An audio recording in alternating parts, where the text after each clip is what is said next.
How we all doing? Merry Christmas all. Bit dark here today, isn't it? Got a lot of lights, but it's a bit dark.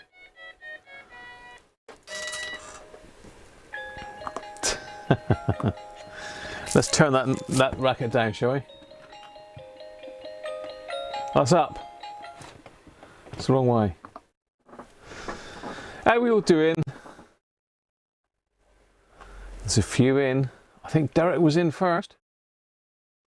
Blinking coat, and I've got a wider shot today, so you can get an appreciation of the Christmas attire look. So we got Rudolph Rocks today. Got to be done, on it. You got to crack your Christmas jumpers out, haven't you? Oh dear. Okay, so we've got quite a few in. We've got Derek in first, I think. Then Chris is in. Chris has been bitten by the hacker bug by the looks of it. So yeah, a bit few and far between over your side of the water, I think, Chris. But you know, you never know. You might be able to pick up some good ones. Michael Hyde, hello Michael, how are you? Nick Petronics, Rob Cross, hi Rob. Rob Titheridge, hi Rob. The Moby, how you doing, Moby? Dave Rhodes, wholly unaware. I didn't think of that, wholly. Dansette RT222 on December the 2. Dansette RT222 on the 12th 2. Puh. Too many twos for me. Harvey, how you doing, mate? Benji's in. Foxy, how you doing, Benji? GT Jeff, how are you, Jeff? I think it was you, Jeff, that offered to buy me the Advent calendar as well, so thank you very much for that, mate. But unfortunately, Mrs. Cruncher beat you to it. Joe Santo, hello Joe. Mr. Laser Sound, how you doing, mate? ZX Harvey, you're there again. What's the matter? And my lovely noise has stopped, hasn't it? It's just got to have a bit of twangy in the background, haven't we? So yeah, I hope you enjoyed the stream yesterday, and some great stuff there from Pat. I don't know where to start. I've not even pulled it all out to catalogue it all yet, but there's so much stuff there. Unreal. Loads and loads of stuff. Afternoon, Andy Beck, how are you? So yeah, I've got to get all that catalogued and sort out what I'm going to build and what I'm going to give away. It's so much of it.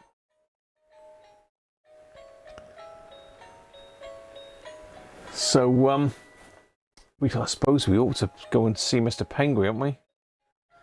Is Penguin about today? I'm not sure if he's about. Mr. Penguin, are you over there? Are you over there, Mr. Penguin? Here he is. Hello, mate.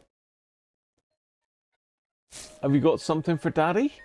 Have you got something for Mr. Cruncher? My clock is 2 minutes wrong. And which one? I haven't got a clue, Paul. I've got 3 different clocks and they all say different things. The one on my arm says it is now 7 minutes past. The one on the computer says 12 minutes past, and this one says 5 minutes past. So I just don't know. Yeah, you're glad. Hello, Theo. How you doing, mate? Back bad. Oh dear. I know the feeling, mate. And Cody's. How you doing, Paul? Digital one behind you. Yeah, he's possibly. I just don't know which one is right, Paul. You'd think the computer would be right, wouldn't you? Being it's internet connected and all the rest of it, but no, it's saying 1713 now. So we better have a look, see what Mr. Penguin's got to offer us. And we're looking for a number 2, which I can see. He's guarding it. He don't like me taking him, really. He doesn't like me taking him. Mr. Penguin, can I have number 2, please? Number 2. Let's have a look then. So this is the beer advent calendar. Something in there, courtesy of Mrs. Cruncher. Oh, hello. What have we got now? Have we got Penguin? Have we got me? What on earth is that? Spingo. It's not bingo, it's Spingo. Cornish. Oh, it's got to be good if it's Cornish, isn't it? It's got to be good if it's Cornish penguin. Can I have it? Can I have it, mate? Cheers, thank you. Spingo. Unusual.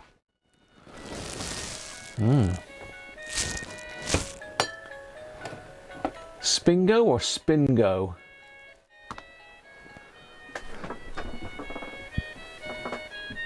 Afternoon, Anthony, how are you? Simon's World, how you doing, Simon? You just woke up. Doug's in. Hi, Doug. So yeah, Spingo, not bingo, Spingo. Spingo, I don't know. Smooth, strong, refined, dark reddish and well hopped. 6.6. Mrs. Cruncher's ramping it up, look. We were 5.2 yesterday, with 6.6 today. I'm gonna be hammered, aren't I? Never heard of this one though. So thank you, Mrs. Cruncher, if you're watching. Boozingo. Famous Cornish caps bingo. It could be, Paul, it could be.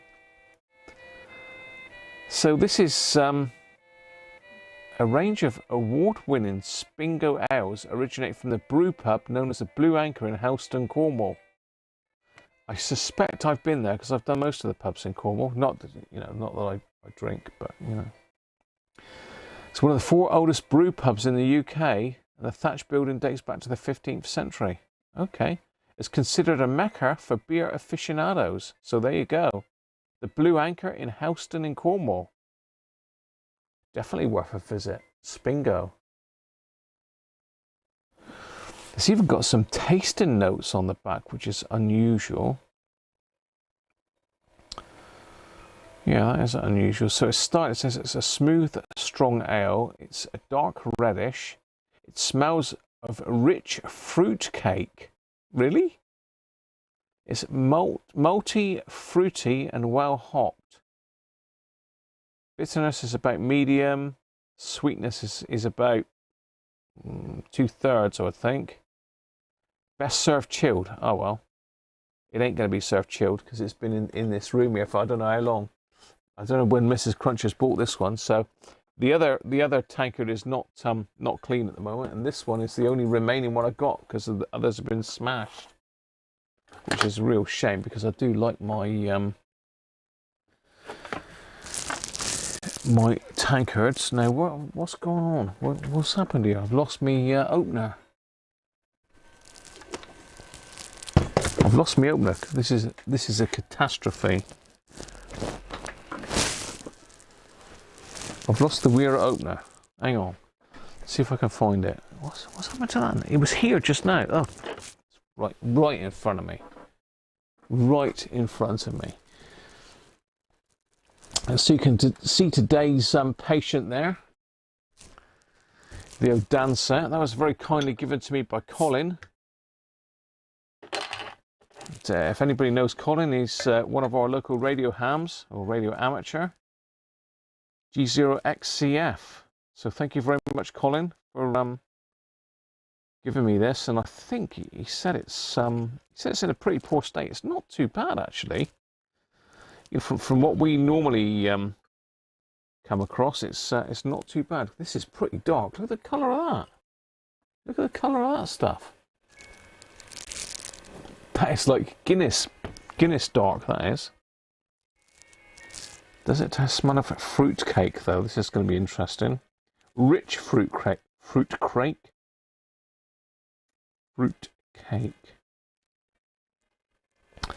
6.6, strong stuff. Let's give it a try anyway.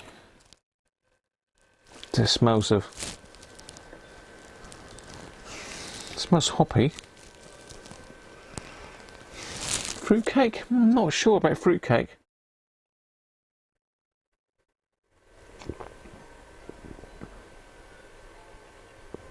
God, that is nice though. That is very nice.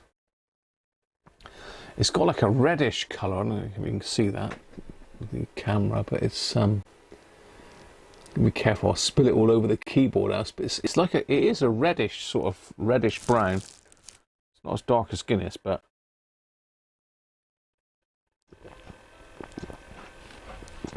very nice. So thank you again, Mrs. Cruncher. So let's put Santa's fireplace. Did you notice I found both the goats today? Yeah, and we've got our Christmas tree as well from Derek.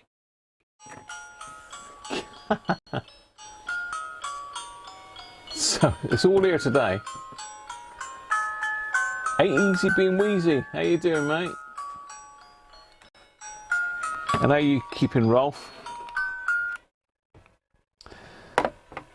So yeah, let's make a bit of space then.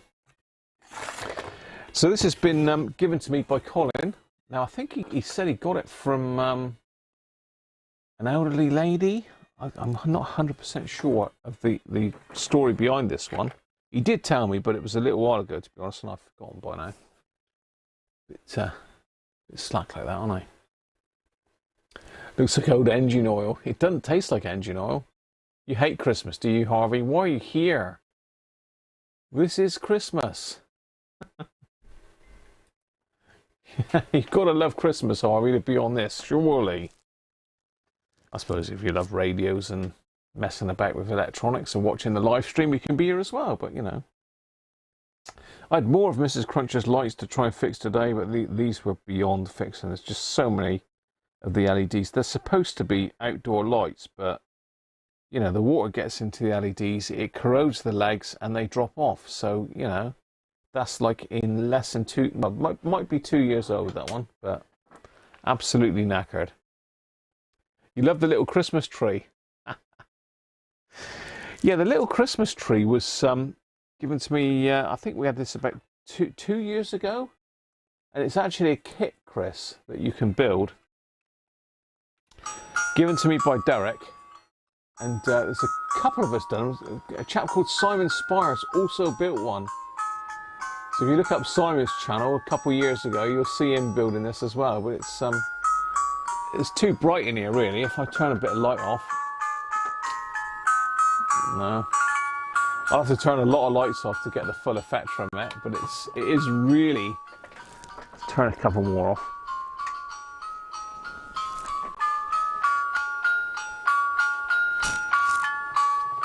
So that was from Derek.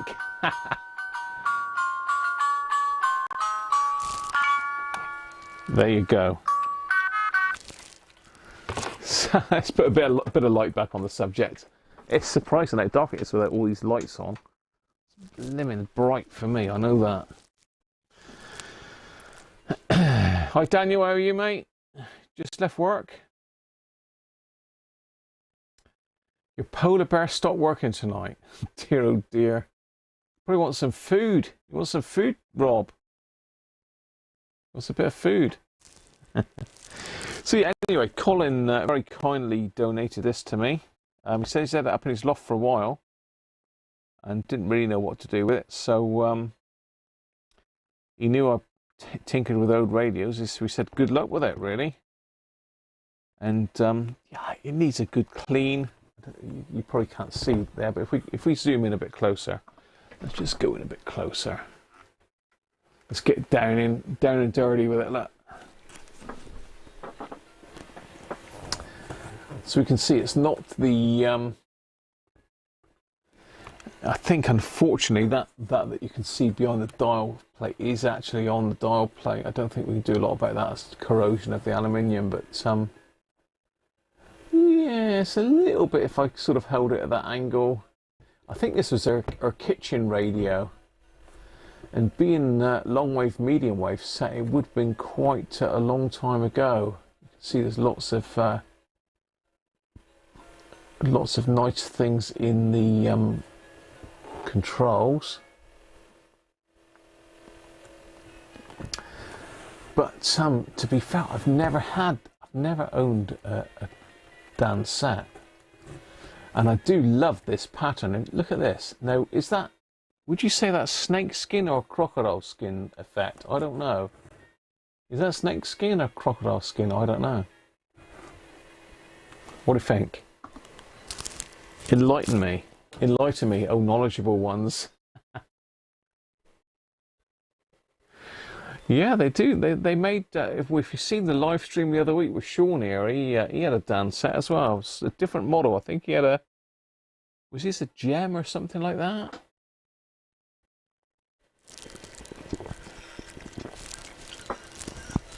Quite really like that. Well done, Mrs. Cruncher, for finding that. I've never heard of it before. Where on earth she got that, I do not know. So yeah, this is a Dansette. It's an RT222. But you'll notice underneath we've got a bit of a problem. So we've lost some of our Rexine from underneath. Unusually, it's not got any feet to stand on at all. You'd think there would be some feet on the bottom, but there doesn't appear to be anything there. So it literally just stands on its leather cloth base. So I don't know whether this has shrunk back with age or bits ripped off of it, but we might be able to get another piece from underneath to patch that with. Not sure yet. There might be some spare leather cloth inside that we can pinch and maybe give that a patch. It'd be hellish difficult to match up the pattern though, wouldn't it? That's the only issue. Got a little nick out the corner there as well. But it is of its time. Anybody know what age this radio is then? Let's zoom you back out a bit because we are in a bit close. Anybody know the age of this one? I should be able to tell you here. Yes, I can. Any guesses as to the release date of this one? The year. I'm not looking for the month. Fish skin, is it? Really? Step up from the ever ready.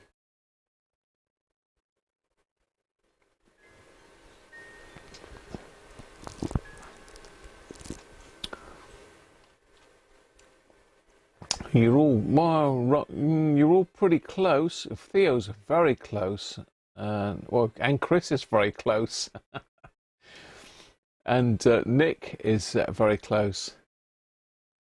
Yeah, you close, very close, Derek. It's actually 1961, look.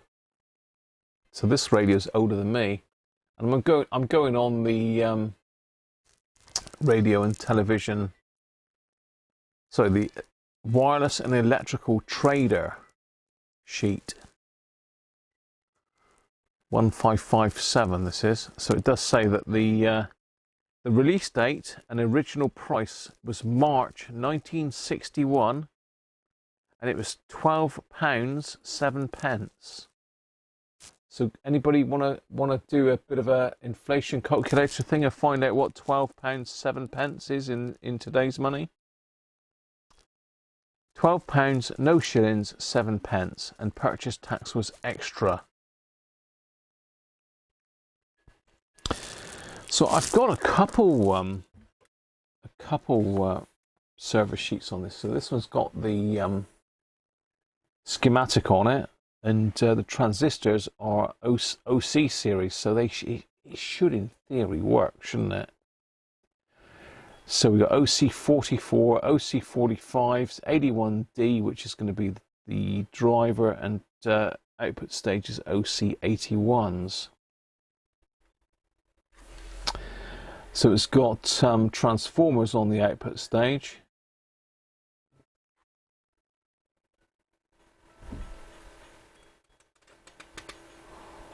But at least it's not got AF117s. But the other one I downloaded was this one. Now it's strange because this says on the top RT222, and it gives you alignment instructions, all the rest of it for the RT222. There's also an RT111, which has got exactly the same printout as that, absolutely identical. So I don't know what all that's about. And this one again, this service sheet, this Oh no, that has got the OCs on it. There's one that's got GET ones on it. But this is quite a nice schematic, this one. It's not far off the other one, but it's sort of hand drawn, which I quite like. And there's a little blown up diagram of where all the bits and pieces are. As I say, never had one of these before, never took one apart. The first one I've seen here was the one that Sean brought along, and that was a gem, I think, wasn't it? A Dansette gem. So it's medium wave, long wave, 2-band. And we've got to work out how to get the thing apart. We're going to have to pull off the thing, but let's have a look inside it first, shall we? We'll have a look at the back end of it. Let's get the screwdriver in. Let's undo these. So we've got an auto aerial. If you remember, Sean had a big sort of chunk out the back, so he was missing this little badge. I mean, this is a bit ropey as well. That could probably do with scanning that and just reprinting a transfer to go over the top of that. But, you can see it's got like a little circular sticker that goes on the top.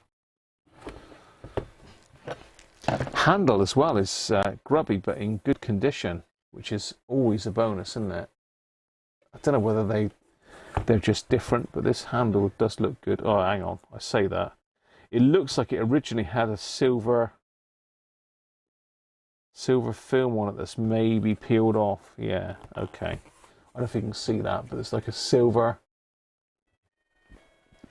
insert that's peeled off with age. Might be able to spray that back on. Might be able to respray that so as it's silver again.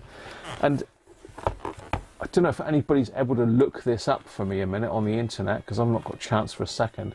Should this be white or is this yellowed with age? So should it be this like creamy colour, or should it be bright white? Because if it should be bright white, we might try retro brighting it to get it back to original. That'd be interesting, because these are the same colour as well. I'm not sure. Let's have a catch up with the chat then. So looks like the leather has shrunk. No, I think the leather is actually peeled off there, to be honest. It might have shrunk back, but I don't think it has. I think it's actually peeled off. There's a bit missing on it. So 1961, we've sussed that. Harvey 1.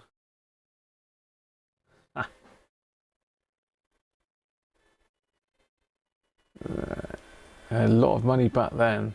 So 273 quid, was it? Flipping heck. So this was not, this is probably for the people that had a bit of cash in their pocket. Probably like a lot of money back then.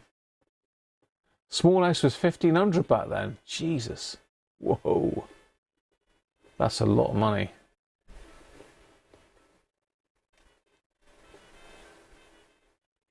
Wages were £5 a week if you're lucky. It does bring it into context, doesn't it, as to what these things cost back in the day. It's a Dansette, Robert. So let's continue. I've unscrewed that one while I was rabbiting. Let's get this one off as well.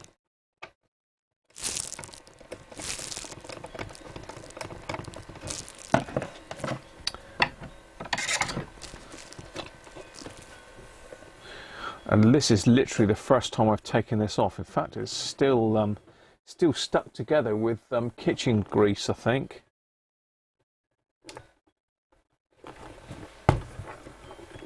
Yeah, it is. It's actually stuck together.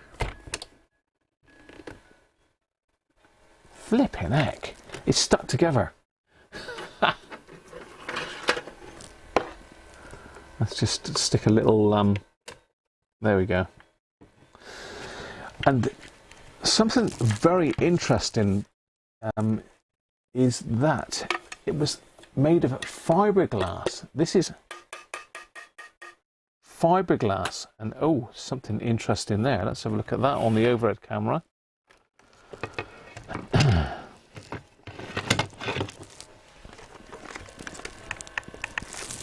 Bit of patina Is the overhead camera on though? Have we got overhead cameraage? No, we haven't, because you haven't plugged it in, Graham. Oh, the joys of live.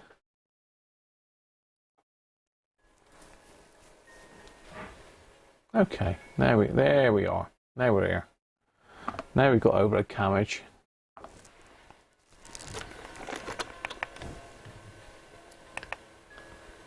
Oh, too bright. So let's go in a bit closer. And we've got the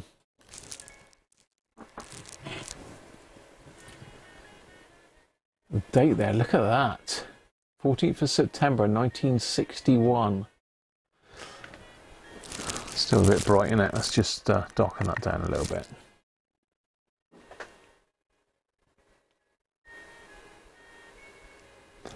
The yellow plastic should be white.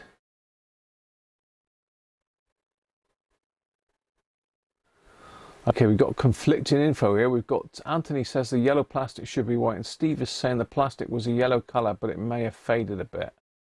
Same with the controls. So that certainly dates it anyway. 14th of September 1961.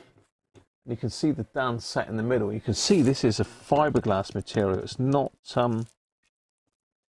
wood, it's not plastic, it's actually fiberglass. So this is absolutely built like a tank. Really, really sturdy. I did wonder why these were so flat, but look at that. Look at the material on that. Good stuff. And there's our scabby auto aerial badge. So while we've got the overhead camera in there, let's flop it down and we'll have a look inside it. So I think we did this with Sean's as well, didn't we? Let's just zoom out a little bit. And I'll brighten it up a bit, a tad.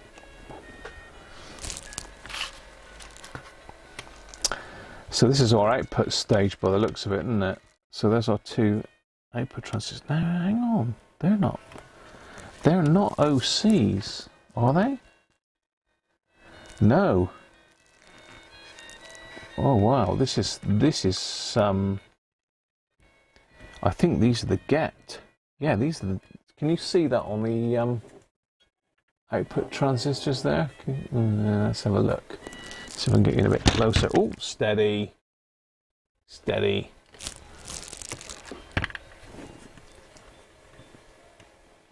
Can you see that? It's got get written on it.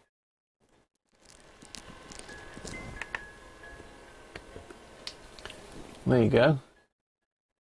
So these are not the OC series. They're GET transistors. That's very interesting. But yeah, definitely Plessy caps, and that's exactly the same configuration as the one that Sean did, isn't it? If you watched the live stream Sunday before last, Sean did a Dansette as well.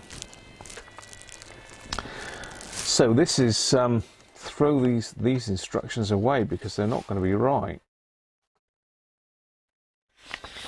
I'm sure I saw somewhere. Oh, okay. Yeah, I thought I did. So if we look at this this sheet, we've got two options. Look. So we've got, this is the output stage. We've either got GET 114, so we've got OC 78s. And then the driver is GET 114. So obviously these were available with two different sets of transistors, a GEX 34. And then our IF stages, look, GET 873, or allegedly OC 45. We certainly haven't got any OCage in this, so I suspect this is a bit of a rarer set.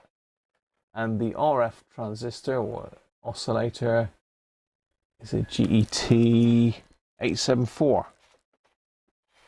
Interesting. So just as well, we've got this supplementary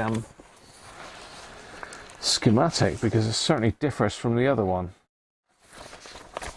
Layout's the same, but the transistors are different, and I think this happened quite a lot back in these days. where manufacturers were trying to please all the suppliers.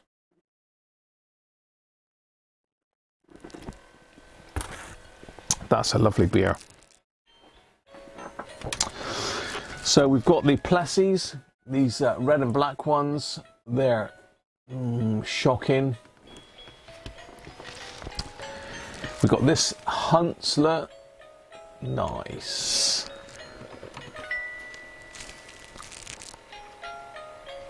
I do like these transistors. I don't know of any sets I've got with these G and C, because if you look on the side, it does say. Can I get you in there? Let's just see if I can get you in.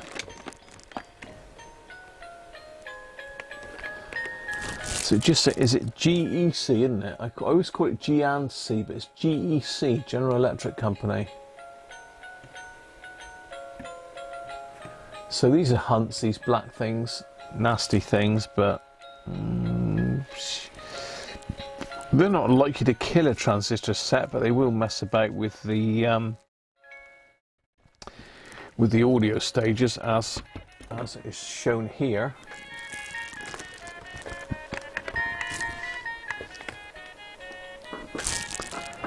So we've got more Plessies, and they've sort of piggybacked them. Look, I don't know why have they done that. Because there's room to put them on the board.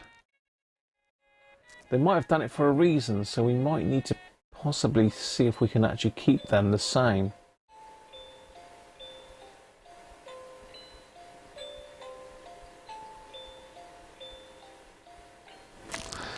And we've got lots of these beauties down here. Look at these. Nice.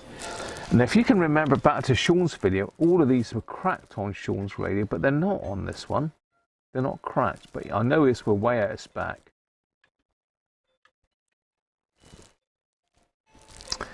I like this radio already. I like it already. Nice. I just love the fiberglass case. The only problem is I was hoping I would be able to get some extra material for covering, but if you can see, we haven't got a lot of overlap there. So I might be able to sort of just fill in the back case, but I don't think there's enough material there to fill in the bottom. So we've got more of these GET transistors. Look, another Hunt's in there hiding away.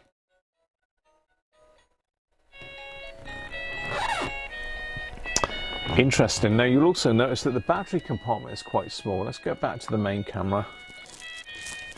Let's turn that down a fraction. So you'll notice the battery compartment is quite small because it takes one of these, and this is a rare beast, a new old stock PP7. Look, with the cellophane still on it. This is a GP. So how would that have sat? Would it have sat that way? That way?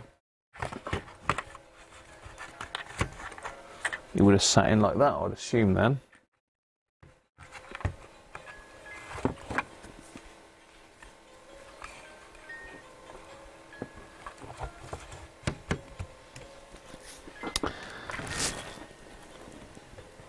So yeah, PP7.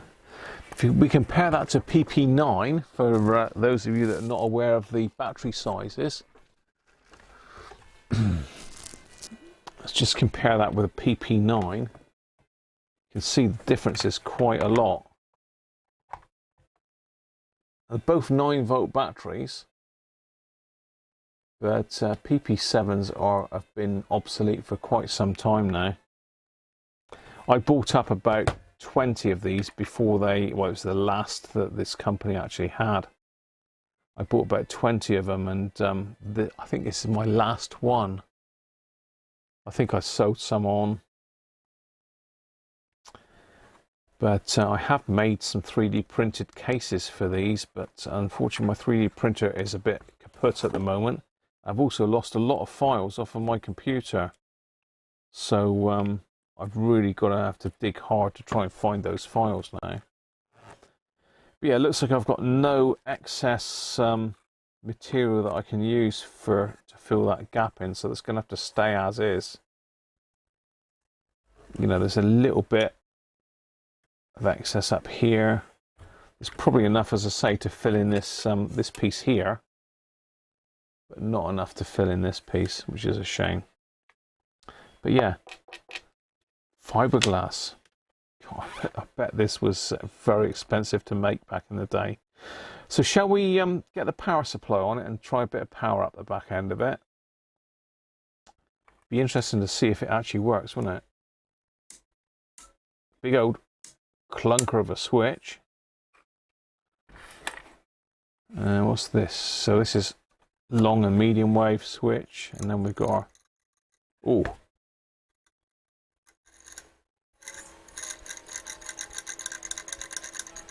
Crunchy.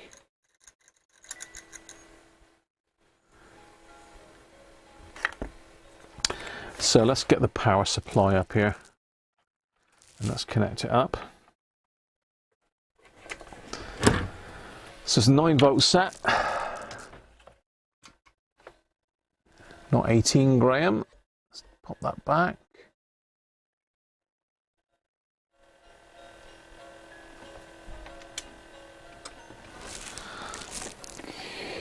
Current limited on. It probably will work. Well, I've got it, yeah, could do a PP3. You've got a picture of the set, please include my email. Here we go then. Here's the email address for you there, Anthony. Where are we? There we go.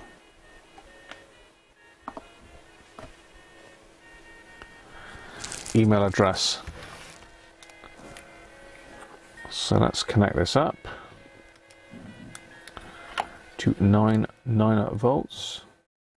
Let's turn the lovely Christmas music off for a minute. So place your bets. Will she or won't she? Steve reckons yes, it will work. So Theo said it's the same as fitted to the GEC 502 and 505 transistors radios of the same year. Brilliant. You've got a few of the GET ones. Yeah. It's made on a Thursday. Well spotted.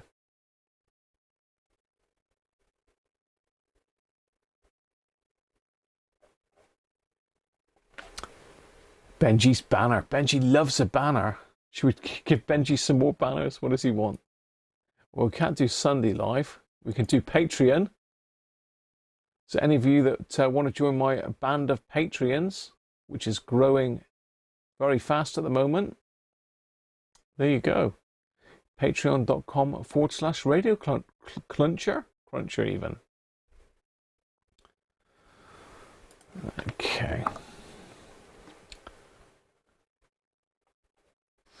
So we seem to be quite a lot of people saying that it's going to work. Don't forget the PP3. Yeah, PP3 is tiny. There's a PP6 as well, Benji. I've got one of those here somewhere as well.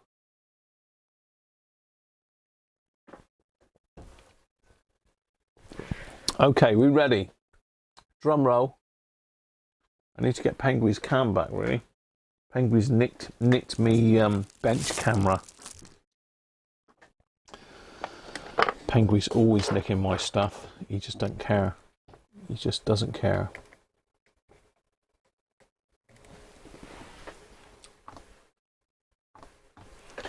That's better. I can sit and look at the radio now. Rolf. Yeah, then you see, you shouldn't have said anything, Rolf. I've been trying not to approach that side of it. There was also a PP4. Yeah, there's a lot of OPP type batteries. Here we go then. Are we ready? Okay. Right, we're drawing 20 milliamps, but nothing hurt us yet.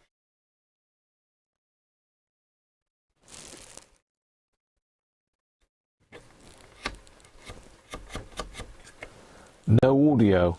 Interesting. So we're drawing 20 milliamps, which is going to be about right. So there's got to be some audio in here somewhere.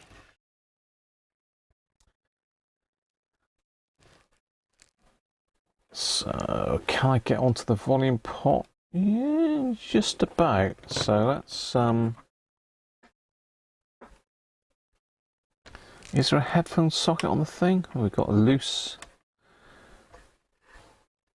one there. I don't think there's a headphone socket on this, so it's not going to be that. So let's get the old signal tracer down and see if we've got any action. It's good. Something's happening because it's drawing 20 milliamps. So yeah, there's definitely a PP1. I've got a PP1 here somewhere. Yeah, I've got PP1. So let's connect the old signal tracer up. I've still got to sort out that other one, am I? Let's connect to ground. Let's have a look at the volume pot.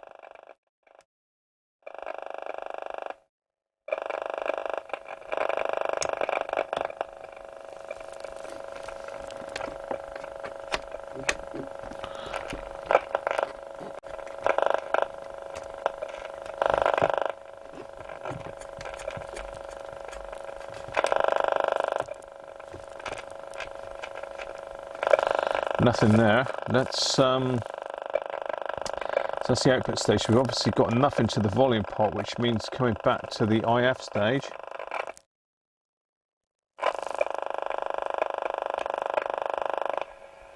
Okay. So we've got some RF noise there on that.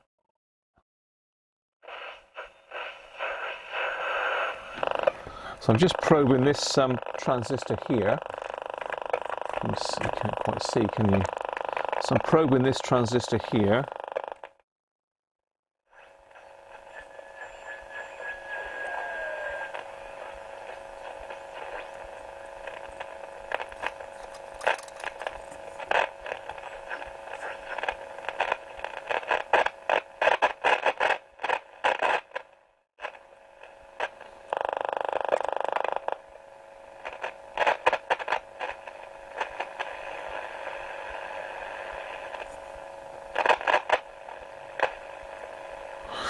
There's nothing getting to the audio stage. Let me just turn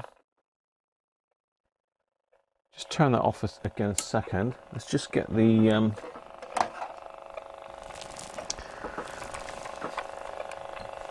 what are you trying to say here, Graham? Let's get the external aerial in. Give it a fighting chance of working. Let's stick that what are we on, medium wave. That's that coil there. Stick that down there somewhere. That might.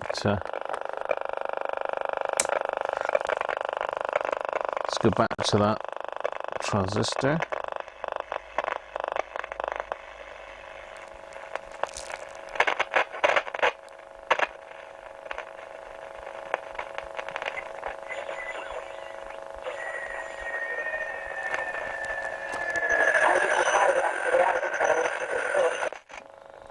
Okay.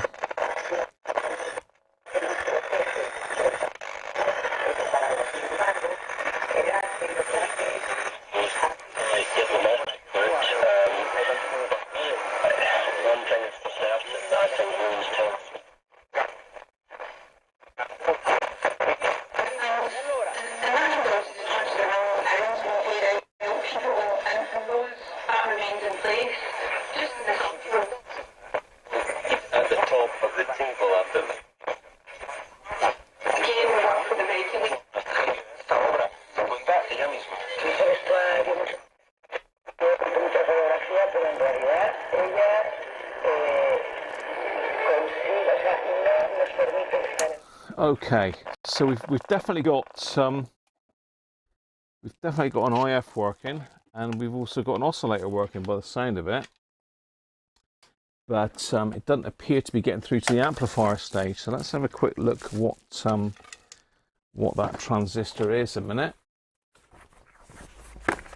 Hey, Video Monkey, how you doing? Arena Engineering, hello.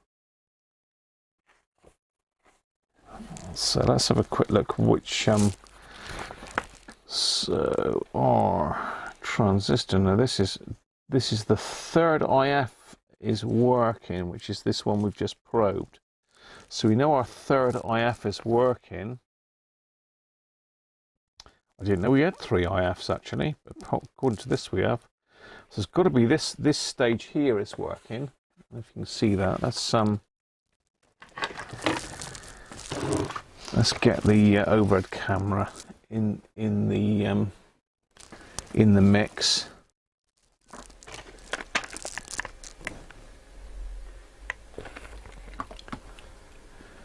Okay.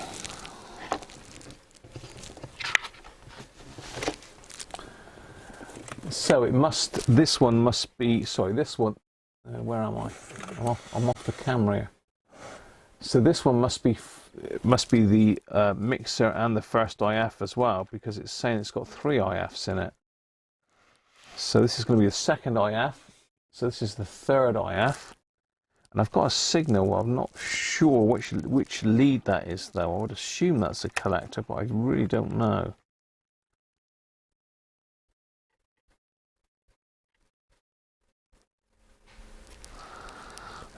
Is it the collector or is it the emitter? I don't know. Let's have a look. I mean, the signal should come out of the collector and then go through this transformer here into the next stage.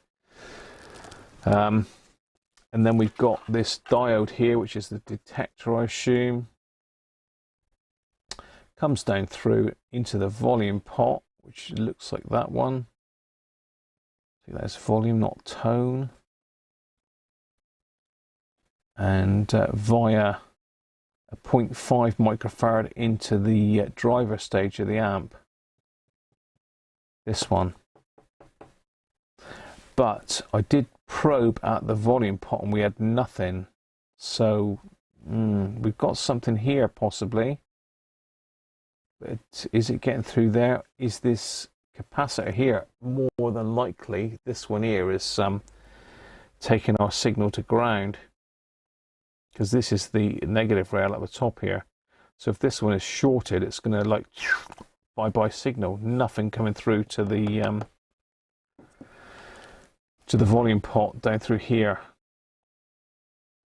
So we can probe with this diode, perhaps this GEX34, and we can see with the signal tracer if we've got a signal both sides of that one. If we haven't, then it's more than likely this 100 microfarad cap up here, I would have thought. Anybody else got any ideas? I'm going to turn it on and just quickly probe the other side of that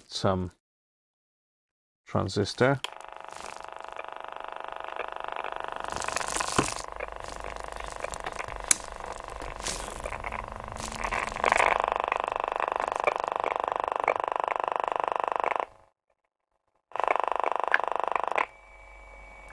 No, so that's got to be the collector at the top.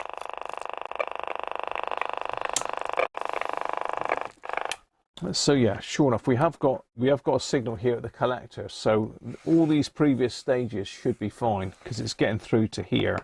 It's not great, mind you. So we've got some capacitor issues, but the signal is getting through to the collector of this GET875 into transformer 3, which is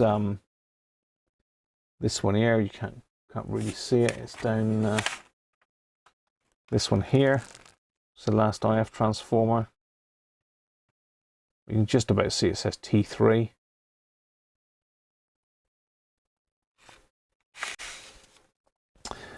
So we need to find OA70 next then. This is not a great printer actually. There's a better one than this online. So where's our OA70? It's here somewhere. Down on that same board. I would say it's that one there. Okay. So I would say that the OA70, if I get my probes and that out of the way. Let's just get you in shots.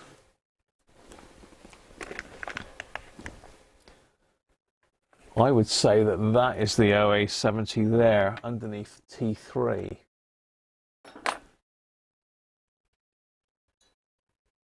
Afternoon, Aston, how are you?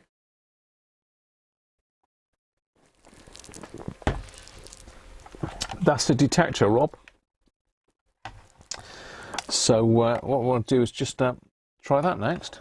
So let's turn it back on again.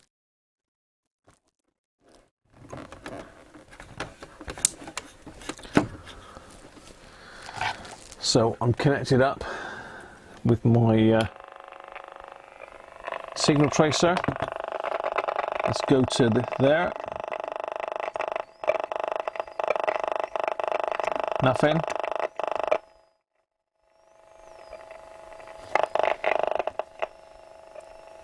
It's making a whiny sound.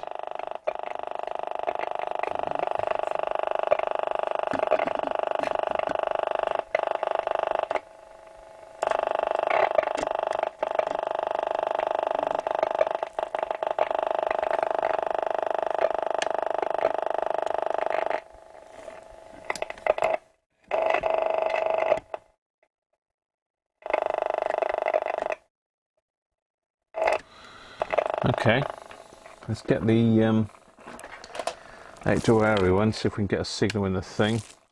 I could just switch a signal generator on, couldn't I? But it's nice to hear it with an actual signal. So let's go back to this one.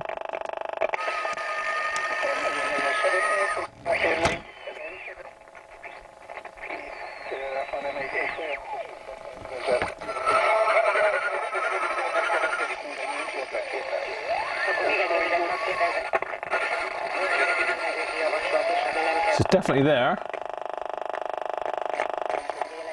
It is there. And it is there. It's weaker.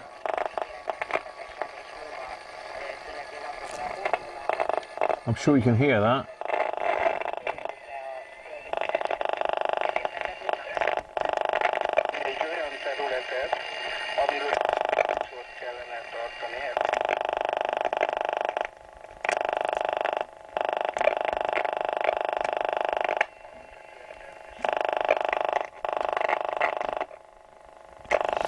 Right, okay, so we've now got it to the diode, just about. It's not great, it ain't great.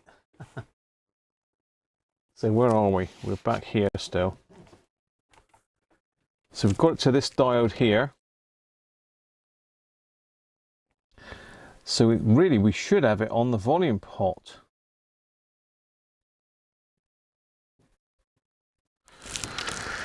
We should have it on the volume pot, which is here.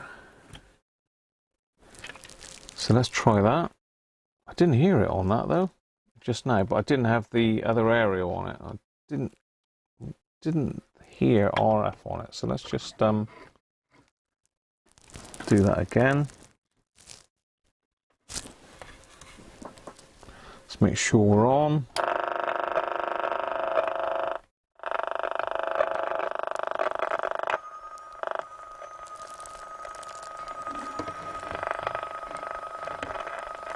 We've got some very weird oscillating noises.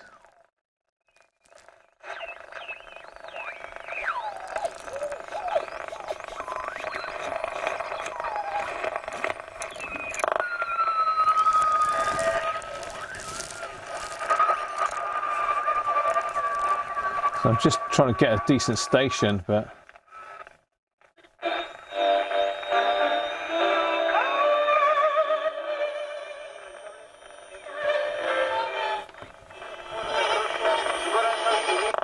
right, let's go to the volume pot. We have got it. Weak.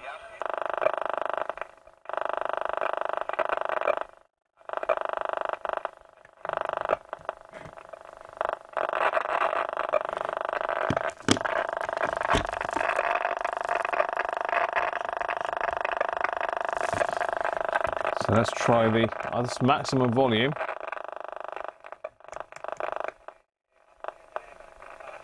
It's very weak. And it's very weak there as well. Okay.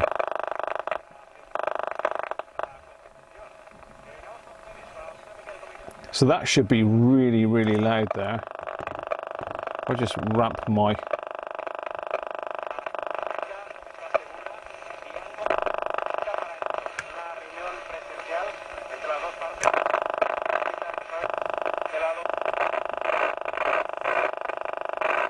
You see what I'm probing? I'm just probing the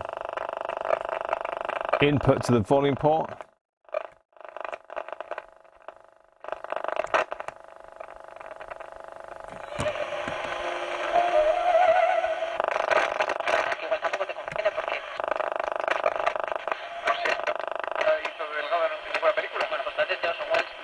And that's maximum volume. So we've got it coming into this Hunts just about.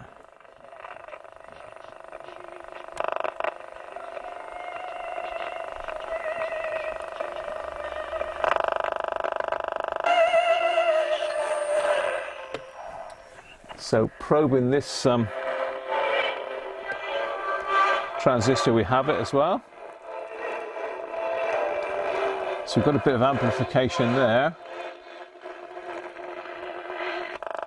Let's go down to the output stage. Let's try these transistors for capacitors.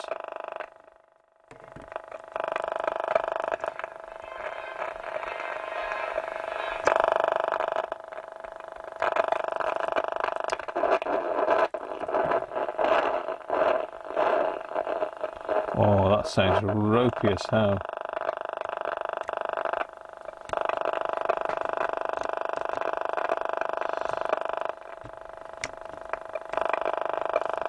Trying to probe the...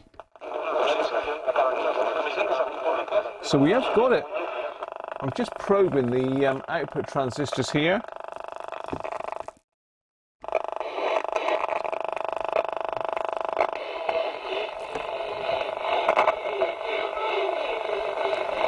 So we have got it there, but nothing on the speaker.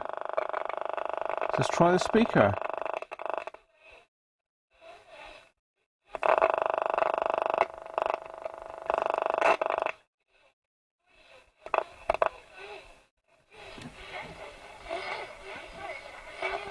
So we have got it on the speaker just.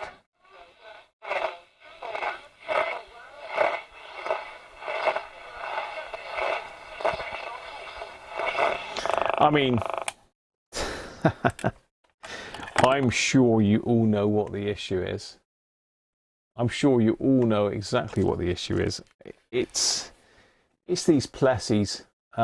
It's going to be the Hunts as well, but the majority of the issue is going to be the Plessies. So over here in the earlier stages, we've got two. They're going to drag the IF down. So it's quite weak here anyway. Let's just disconnect this. It's pretty weak here. It's there. The signal's there. The signal's getting through. It's getting through to the output stage, but nothing really getting through to the speaker. Very, very low output to the speaker. And normally there's a speaker coupling cap, but it doesn't look like it is on this one. It's because we've got the transformer, there's no coupler. We have got this 100 microfarad at the top here. That is connected to the center tap of the output transformer, so that could well be dragging it down. So really, there's lots of potential issues. The transistors seem okay, which is great news. So we've got this one here, which is right on the output stage. We've got this one, which is just before the volume pot, after the IF stage. And we've got another one here on the start of the IF stage, and 8 microfarad down here. And we've got another one connected to ground at the top here, right up in the corner, 8 microfarad. So it's the Plessy caps in it. I enjoyed it. How are you? It's the Plessies. It's the Plessies. They've got to come out.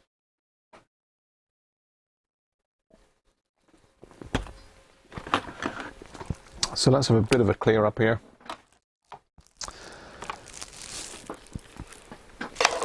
A bit of a clear up. Good old signal tracer. I must get that that other one built, the Velleman. I must get that one done, because that one's got an injector as well as a tracer.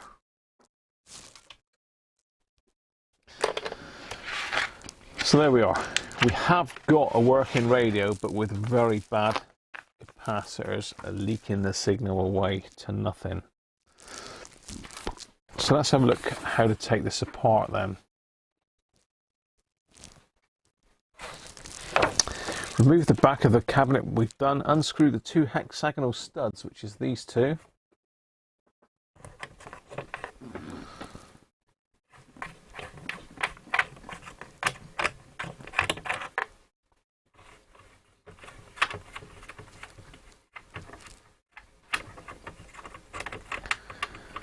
There we go, 2 hexagonal studs. Now it says the next stage is to remove the tuning dish by inserting 2 small screwdrivers under each side and levering upwards. You feeling lucky? It says on earlier models a 1/4-inch packing bush is located in the spindle hole. It says leave the pointer in position.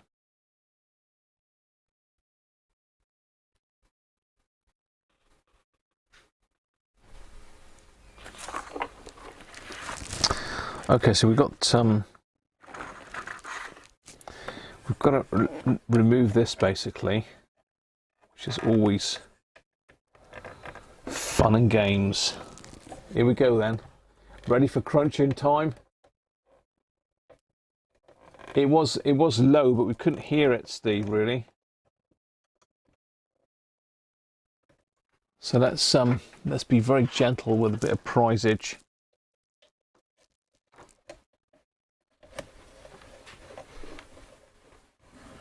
Very gentle bit of prising, maybe.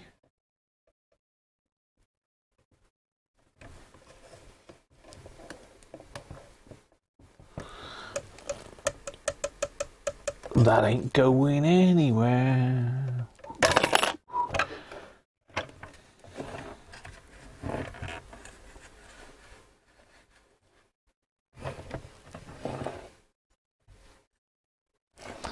Let's get a bit of light down here so I can see what I'm up to. Oh, you are on the right camera. So I'm just trying to get this dial off at the moment. Now there's a few ways of doing it. One is to just pull it against the actual bezel, which does work. Just see if there's any other screws holding it in.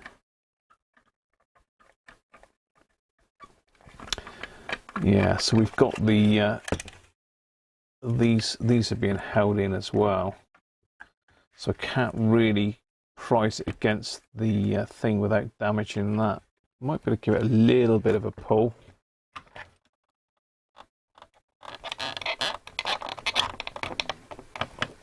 Oh, Merry Christmas, Mr. Dansette. No. Have I moved it? I don't know. Maybe. You really don't want to damage this, but God, that's on tight. It's tight.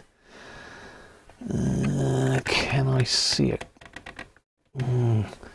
We might be able to squirt a bit of WD in it. I've done that before and it's worked. Let's see if we can get the nozzle in. If we can get the nozzle in, we might stand a chance. We don't want to scratch it up any worse than it is, though.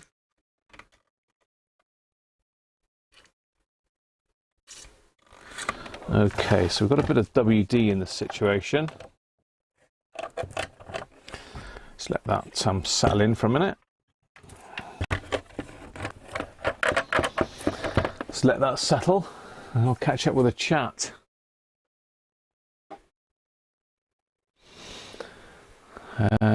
So, Joy Dip, glass diode, unusual looking OA70. Yeah, something like that, Joy Dip. It's germanium.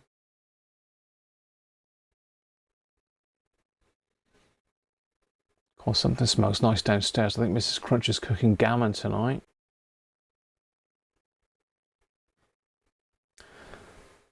Yeah, you're dead right.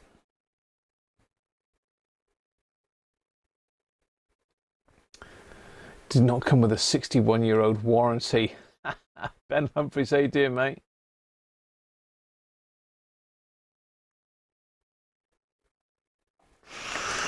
So I've just given it a squirt of WD. I'll let that sink in for a minute. And that very often will free them up a bit. So I'm going to try. So what I'm doing is I'm pulling the tuning cap from behind. I don't know if you can see this or not, but because it's loose, I can actually prise against the whole of the bezel. Just give it a little bit of a wiggle. Usually if you can start them going, there we go. He's only done it.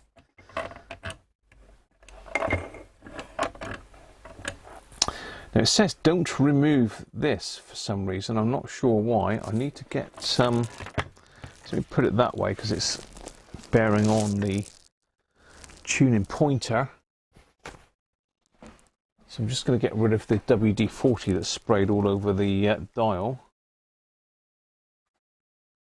That can be a bit nasty. Right, okay, so we've got the dial off. Let's get rid of the rest of the WD.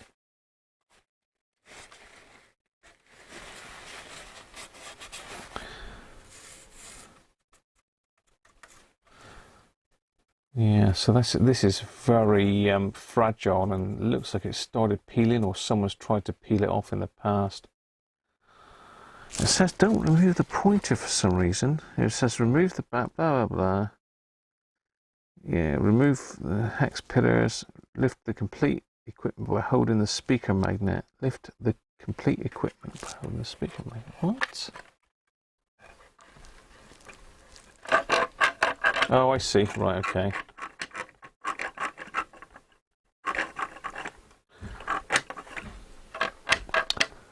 So the whole lot comes out basically, but I thought there was more screws holding it in than that, but just those two hexagon ones. So I do have to take this pointer off. Why it's saying you don't need to.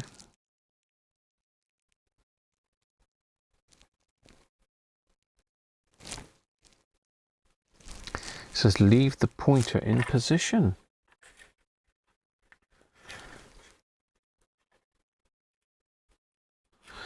So I'm going to need to get my the old goggles on a minute and stick my head inside that and have a look to see how we can get this pointer off, because that doesn't need to stay in, obviously. Okay, so just some forceps by the looks of it. And we should be able to just grab it and pull it up, which we can. So why it says don't remove it, I don't know, because you never get it out without removing the spindle. There we are. Woohoo! Oh, steady on. So we've also got a maker's name of the case in here. It looks like W&M Limited Plast. It's got a B. I'm looking at this marking in here. So you can probably see the original colour there as well. So it is a yellowy colour anyway.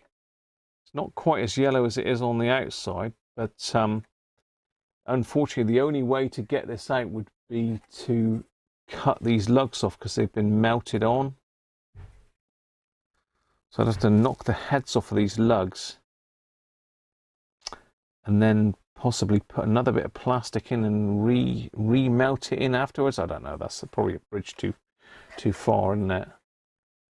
But I could do with probably scanning this and recreating it, because it is it's more than a bit poorly.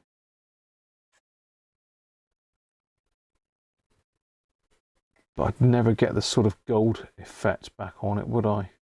So you can see where the dial's been rubbing on it. But at the end of the day, it's in one piece. So here's our radio out of its shell. Decent speaker. Doesn't appear to be crunchy. We will test that because I did have sound on the speaker, but very, very faint. I'm wondering what sort of ohms we should be looking for on that.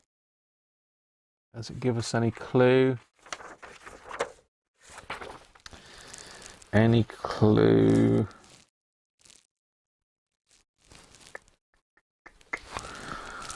No, it doesn't.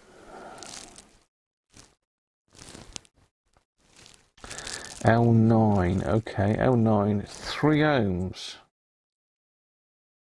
3 ohm speaker. So let's have a look. This is not an impedance meter, it's just a normal multimeter, but we'll have a quick look just to make sure that that speaker is okay.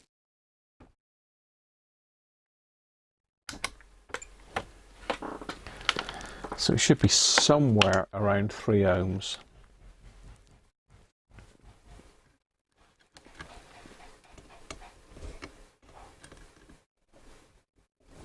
According to that, oh no, it's coming up.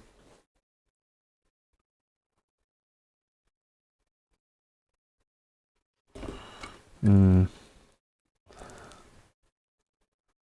to get a decent contact. See, that's sort of indicating it's a short, but I was sort of getting 3 ohms just now.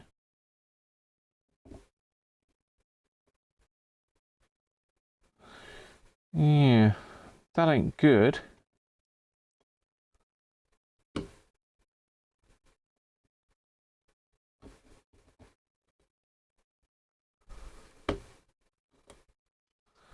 Yeah, I mean, that's pretty much showing a short 0.34 ohms. Ah.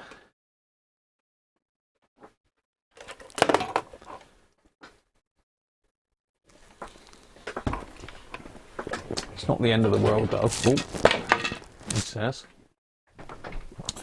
So I'm pretty sure that this is a 3 ohm speaker. So I've got a 3 ohm speaker. It's not the same size, but let's just probe this one. See what we're getting on this speaker. This is a new old stock military speaker. So yeah, 3.09. So we have got an open circuit speaker by the looks of it. But potentially caused by dodgy transistors. Where's the goats? Come on. Capacitors. So I think I'll probably pop that in the ultrasonic cleaner, see if that comes up any better, but it's quite dull,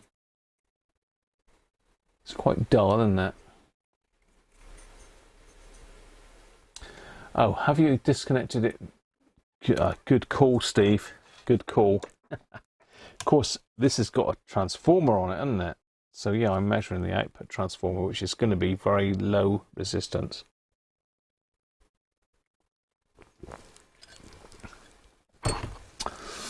Good point, Steve. Thanks for that, mate. So yeah, I forgot we've got the output transformer. Got an audio transformer as well. Old school this is. This is almost, well, 1961, it's sort of a crossover period, isn't it? Can't really disconnect that properly.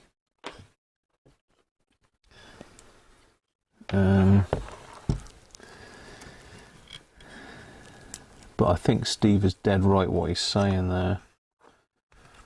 Let's look. So that's the lead from the output transformer. Let's just snip that one a minute because I can easily pop that back on.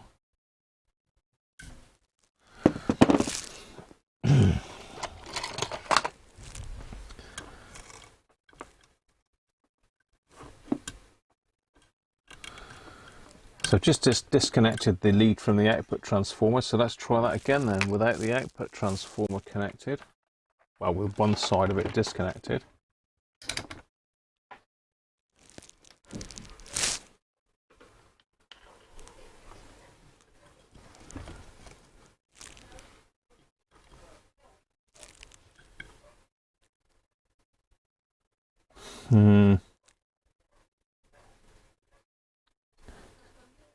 It's reading 11 mega ohms, so It's gone the other way, isn't it?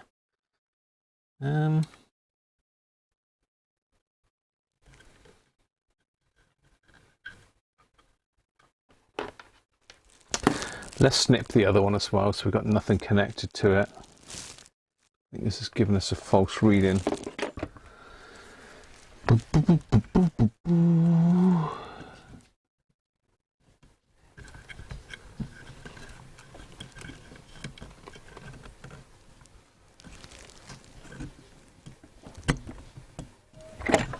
Can't physically get in there with the pliers.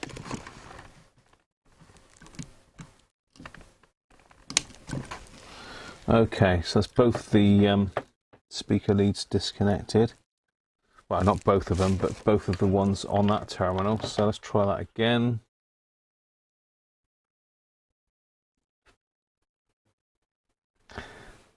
Yeah, we've still got 1.1 mega ohms with one side of the speaker totally disconnected there.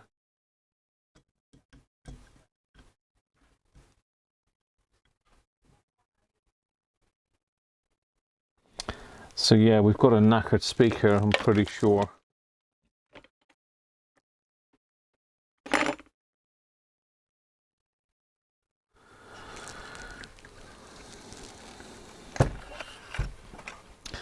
So I'm just going to wrap those together so as I remember that they go to the speaker.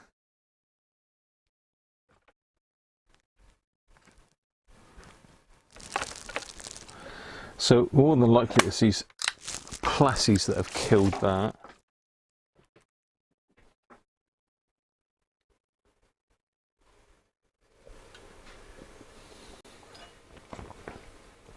So I've totally lifted one side. Hi Dom, how are you?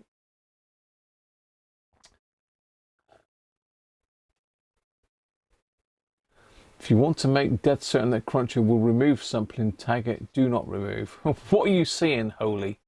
What are you saying? Cyber, how you doing, mate? It's catching up here.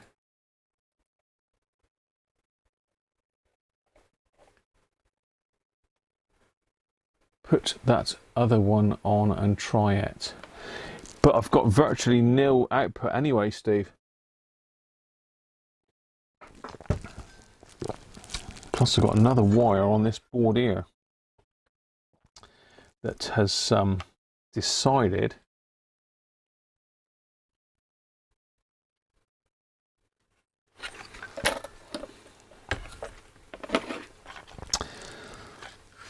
I've got a third wire there that's sticking out from underneath, so I've got 3 connections to that speaker.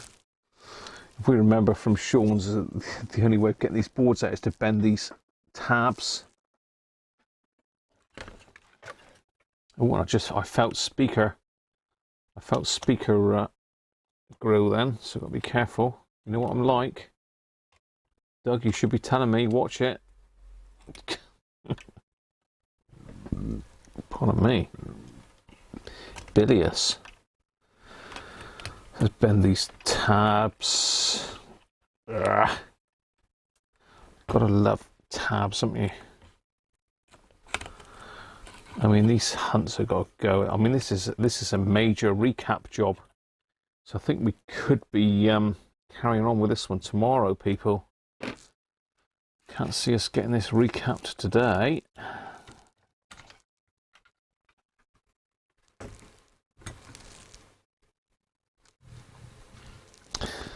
Yeah, so it looks like was that a connection as well? I'm not sure.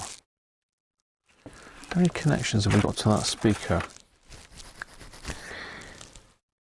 Got the positive. Yeah, I'm not sure because I cut this off. I've got this little tiny piece here. I'll just show you it. I'm not sure if I've cut that or whether it was already there. So I've got the amplifier board off, and we have got quite a burnt. Look at this. This wire has had some. Let's add it up. Look. I mean, that has had some heat on that wire there, and that is the input to the volume pot. So there's definitely something gone on there. But what I'm looking at is this little bit of wire there on my finger is that. This bit. And that was connected to the speaker. So bearing in mind this is burnt, I don't think we better try connecting another speaker up to it quite yet, because this looks like this has had some ampage up it and it's melted this wire. That's not soldering iron burn, that's actually melted. So that's from the previous stage. So it indicates that things are not good back in Plessy land back here. Rob, thank you, Rob. So yeah, I don't think it's a Dansette RT222. It's a 30 ohm speaker, is it? Well, this, according to this, is 3 ohm, Rob. Because the speaker is here, which is L9, and if we go to the coils over here, L9, 3 ohms. So I say I have got a 3 ohm speaker, so we can get this set up and running again. I might need to make an adapter plate to fit that speaker to it, but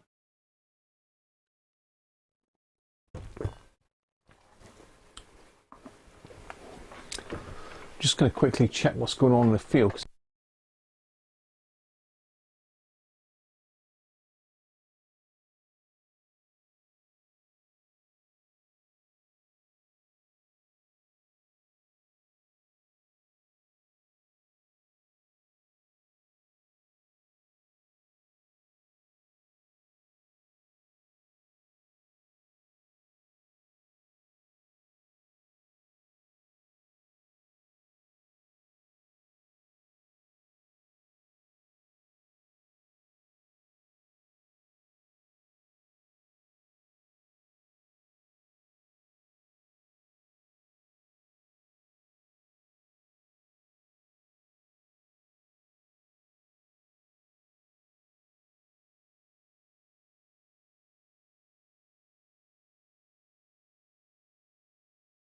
So about that, I can hear a load of dogs barking, and unfortunately the neighbours' dogs keep breaking into the field and chasing the chickens about.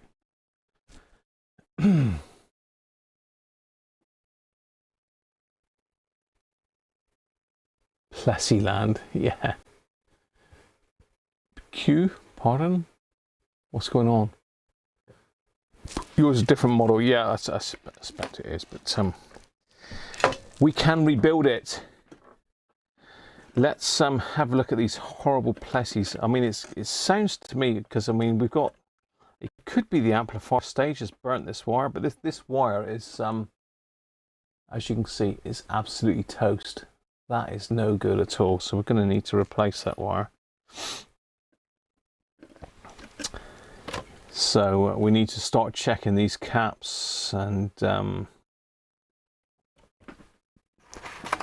it's all going to be fun. What have we got? Half an hour. Let's have a go. So we'll do the amplifier first because I've got that out.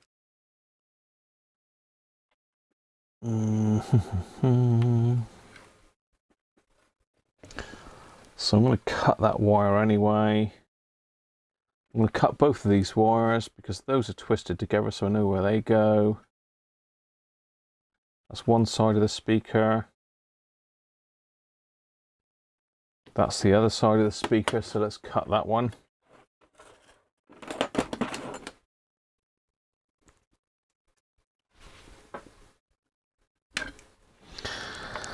Let's cut this one because we're going to need to replace it anyway.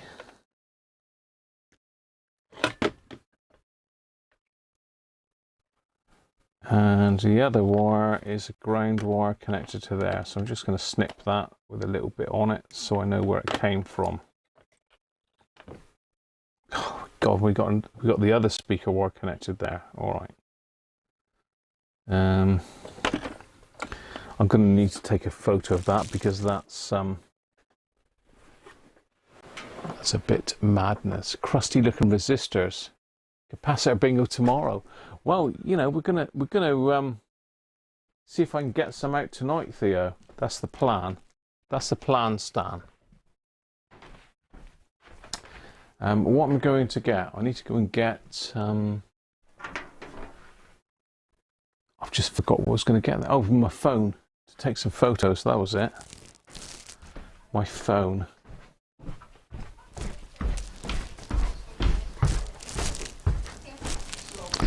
Let's get down to Mrs. Cruncher land. Get my phone.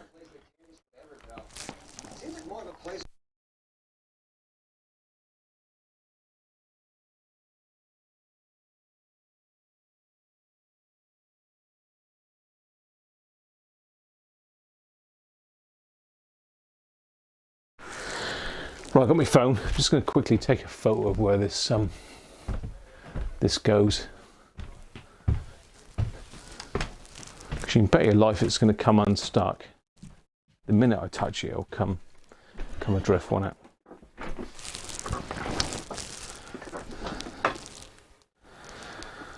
Okay.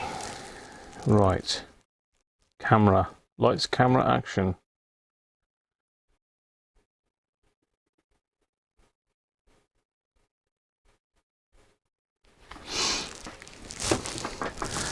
Snip that one. Again, I'm going to leave a little bit of red on there.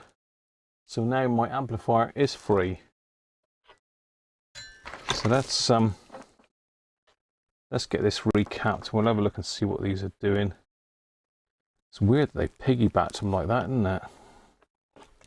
So I mustn't forget that that's got to be connected to that terminal. Which does seem a bit strange. I'm not sure why that's connected, but I'm sure it's for a reason. So we've got three on it. We've got 100 microfarads, 100 microfarads, and I can't quite read what this one says.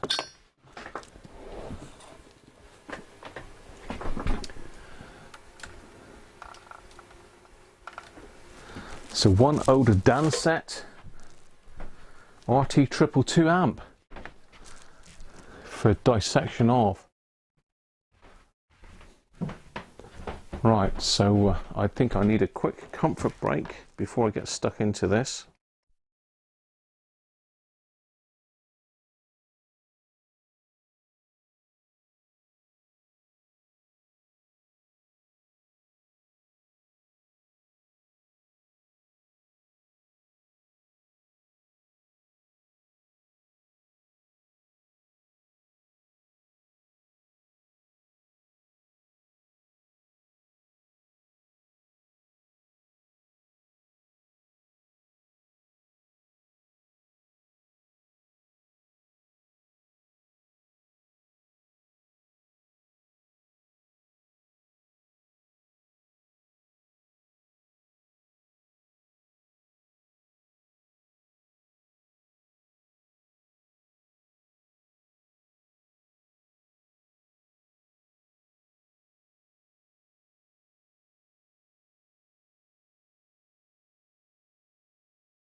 Right.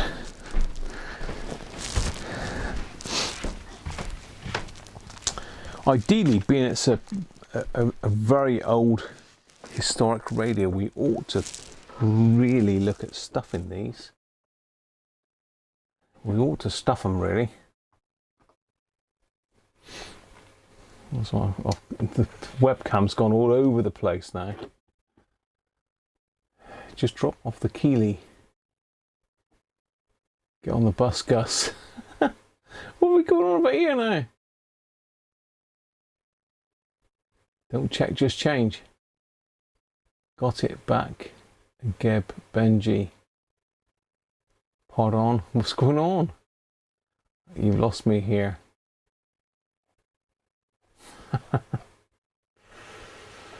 Right, Wenlock. Good morning to you, mate. The beer is gone. The beer is no more. I've done the Christmas beer. Half an hour. Let's see what we can get done in half an hour. Right, well, we got a 0.05 nastiness hunts on the amp, so that's got to go. These have got to go. This is 100. What's this one here? Get off, nasty thing. They're all 100. All of these are 100 microfarads. Right, okay. Shall we turn on the ultra quiet desoldering station? Listen. Oh, so quiet. Right, so 100, 100, and that is definitely 100. So we want 3 axial, one. Well, that doesn't have to be an axial, really, does it? These do. That doesn't. So we can have a 100 radial.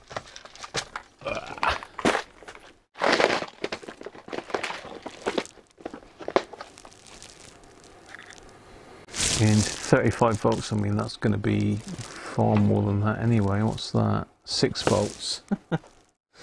Oh dear, let's go smaller. We got there 116 volts.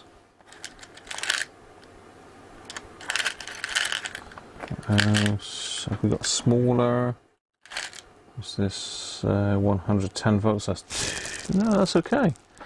I mean, that's 100 microfarads at 6 volts, and this is 100 microfarads at 10 volts. Look, the difference in that. It's crazy. Absolutely crazy. So this is a lumpier one. This is at 12 volts, and this one is at 6 volts. So we've got 2 at 6 volts and 1 at 12. So we need the axials for that. Let's see if we can get them in the same sort of configuration.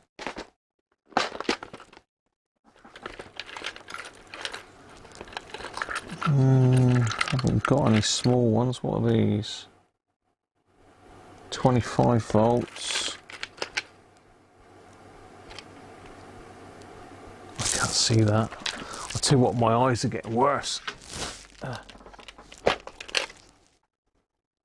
25 volts. I have got some more somewhere. I've got some smaller ones in that somewhere. Is it in here?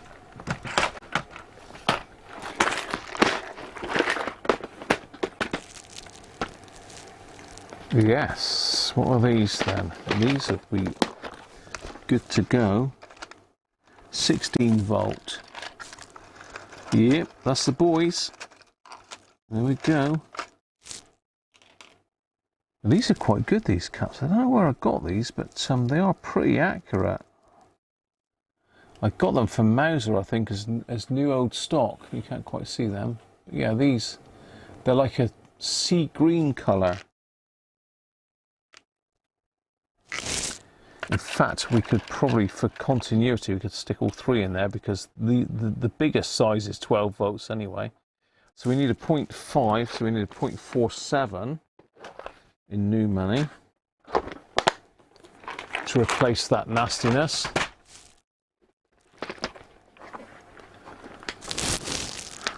Let's get rid of that.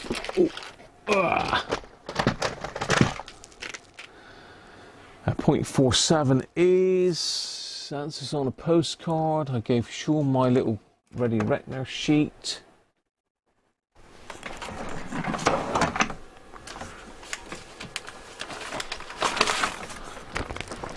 So non-polarized caps.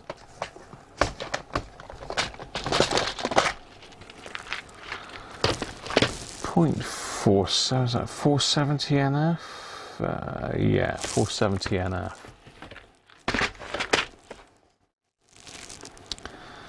470 NF, 47, 470, 250 volts. Don't feel mental, do we? Oh, they're ancient. But then that's ancient, so yeah, what the hell. Let's put a Weema. Let's put a new old stock Weema in there. authenticity.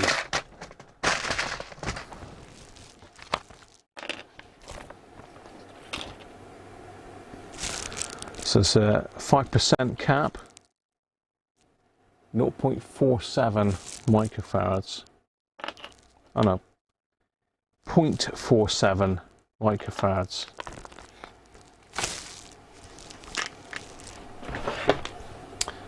I can't believe how quiet that desoldering tool is. I can't even hear it. I can't even hear it. I don't even know it's on.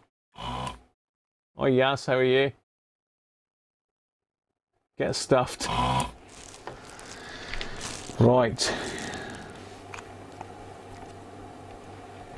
So these are piggybacked. We've got, got to be careful there because we've got our negative for our speaker there.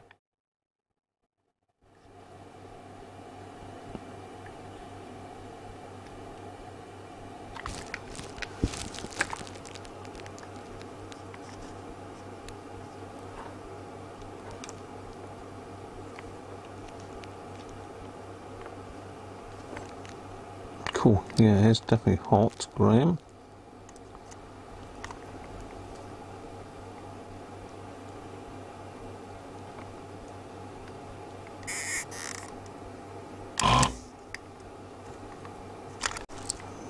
Careful.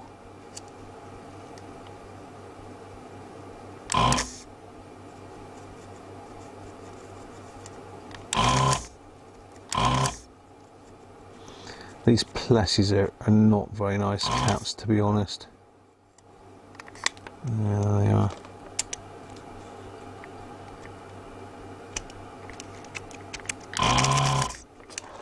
So that's just broken off.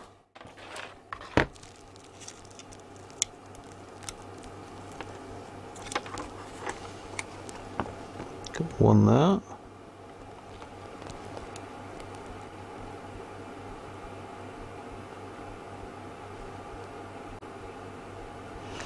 Yeah, this does need a new element, this thing. I've cured one thing, but let's pump the temperature up a bit. I've cured one thing with the noise that's so much quieter.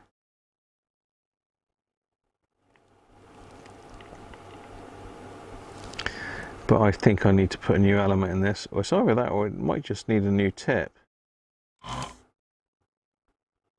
These do eat tips.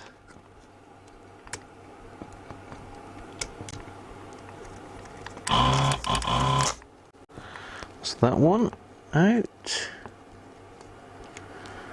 And this one is tricky because it's got this speaker wire on it as well. It's quite a big lump.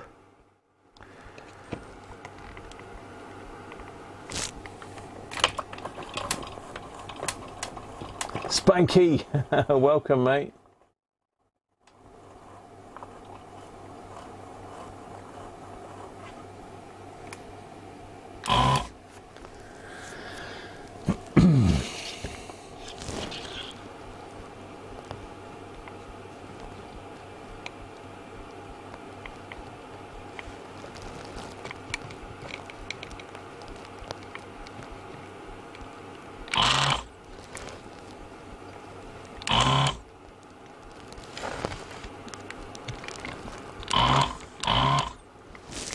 Right, that's better.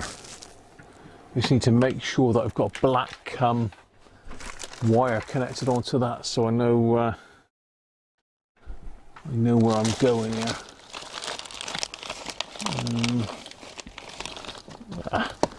Come on, where are you? Oh, I'll just tack a black wire on there for now. That'll do fine, actually.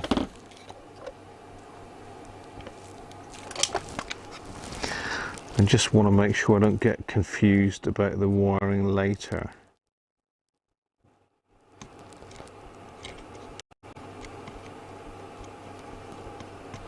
So that's the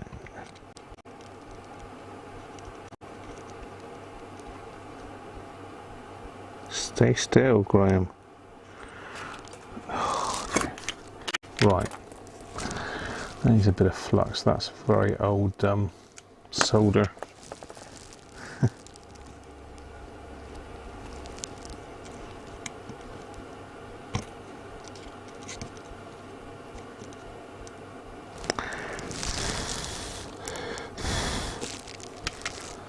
Okay,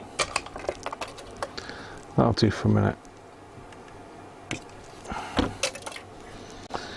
Right, let's get these two out. So both the positives in there, one negative there, one there, okay.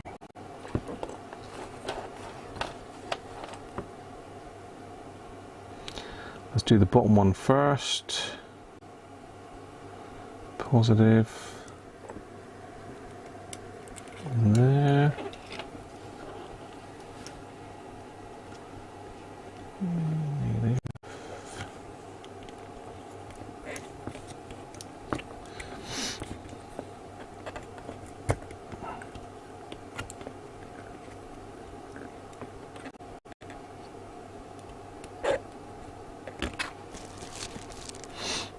Stick the other one over the top, so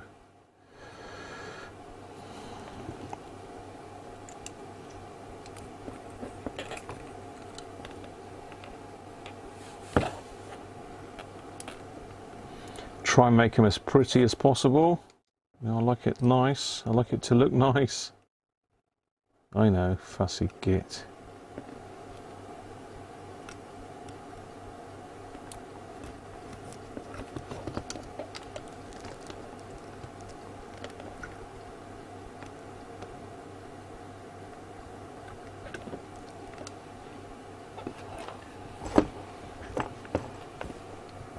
Solder up time.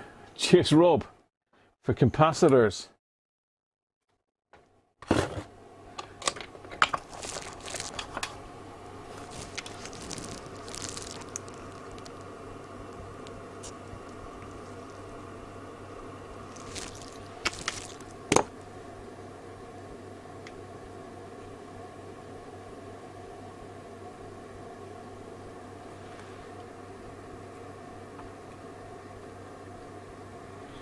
Okay,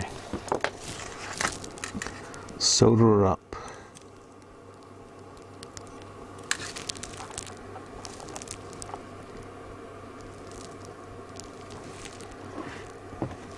Good, looking good.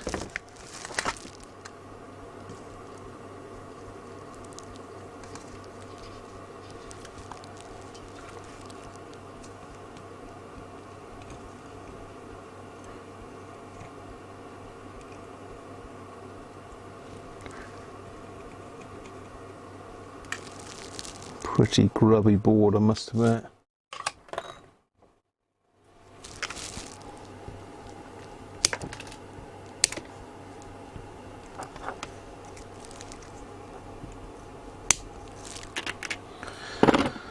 Right, that's those done. Looking nice.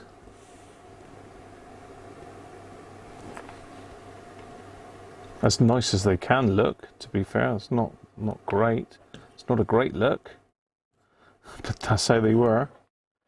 And this one, so we've got a positive there or a negative there.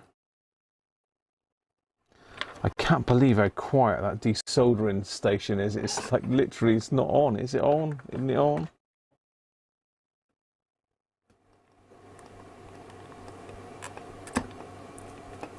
And once again, it's broken off.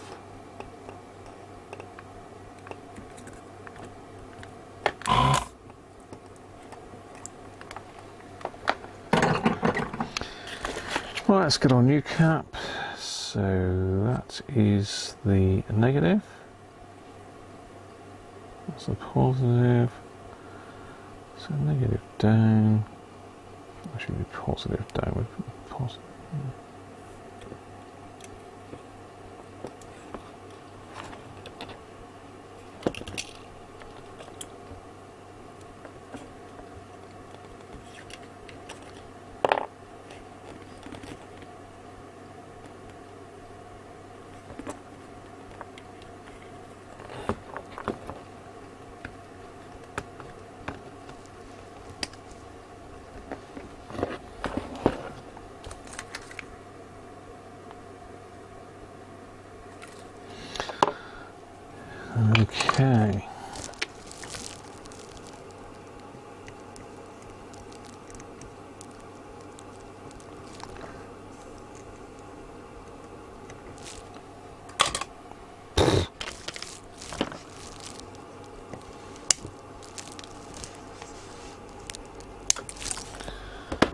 What are we doing? Right, okay. Let's have a quick look and tidy this lot up a bit, because I don't like those touching the resistor there.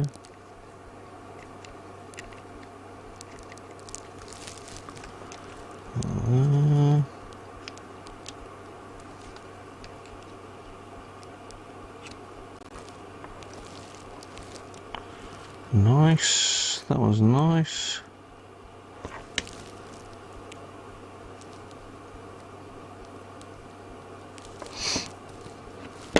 Right, let's get rid of this great thing here.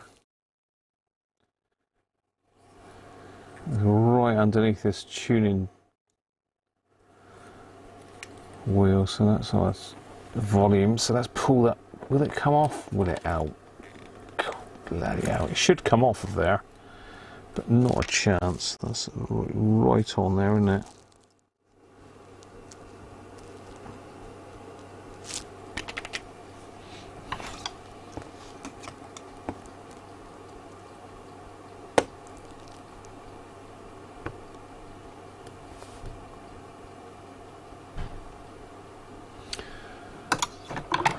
Just trying to prise this off a minute.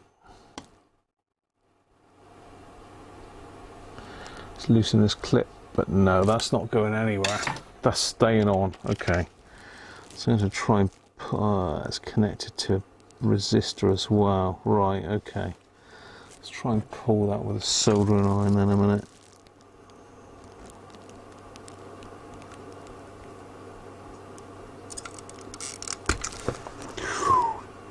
Ow. Let's pull that out with no damage. Just got to connect that resistor back on.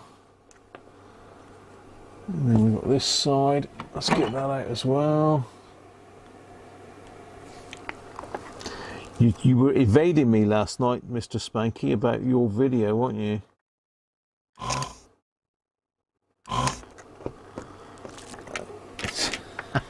He's still evading me, I expect. He's a 1R Spanky. Just because he's got a magic piano. So stick the old Weema in, new old stock. We ought to test what that measures first, don't we? Let's stick it on the LCR meter, which has got the wrong probes on it, but never mind. We should be getting an indication of what it is. So it should be 0.47.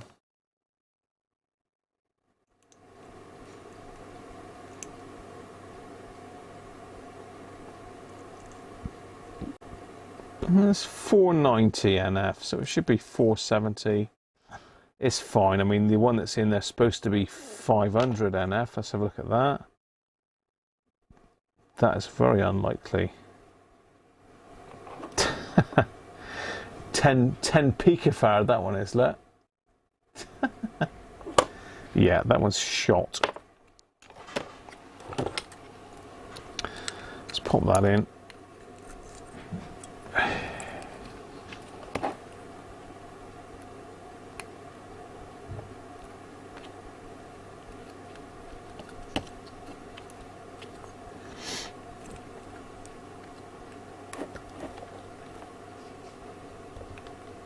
Weema. I don't know if that's how you pronounce it or not. I don't know. I don't speak German. My lad does, but I don't.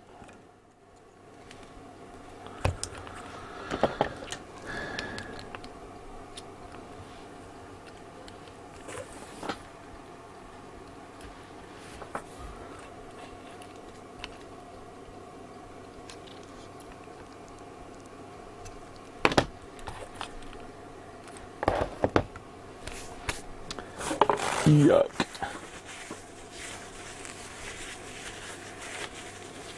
Yeah, magic mushroom. Still not telling us. He's still not telling us. Spanky, you've got to tell us about the video. What is going on? We need to know. It's on need-to-know basis.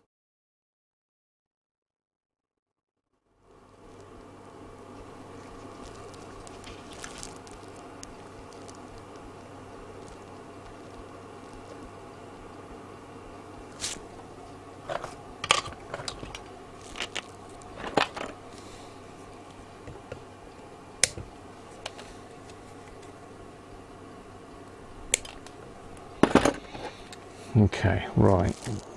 So we've got all these dodgy, really dodgy looking resistors on here, but I'm going to give them the benefit of the doubt for now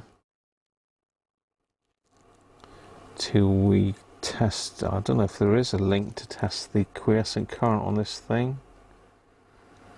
We'll have to look in the setup instructions later. I do love these old GET transistors there. We got GT114s here, 3 of them.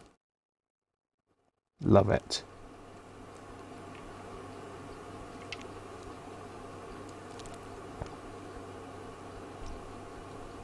Right, I think that's as far as we're going to go with that today. So we've done the amplifier, new capacitors, 3 new axials, and we've got a new one of those. So let's turn off the ultra quiet desoldering station, have a bit of a clean up, and then we're going to have a look at these capacitors. We know the other one's knackered. We could try it on the Heathkit capacitor tester. I just got to get all this flux off my hands. That's the trouble with this gel flux, it sticks everywhere. Evening, Les. You have a magic torch. Catch you soon, Dom.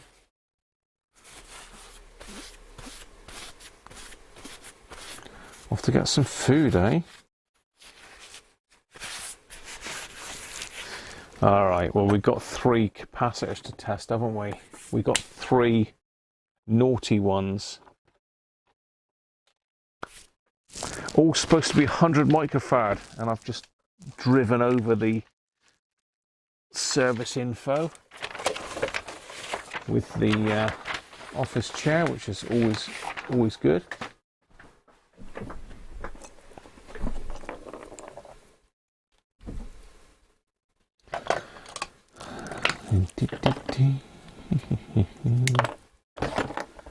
So what do we think? We got 3 100 microfarad caps.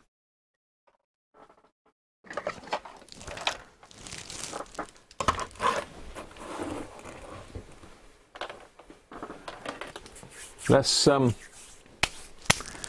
have a guess then. Bit of capacitor bingo. 100 microfarads. What do you think they have gone to? You have a guess, and then we'll test all 3 and work the average out.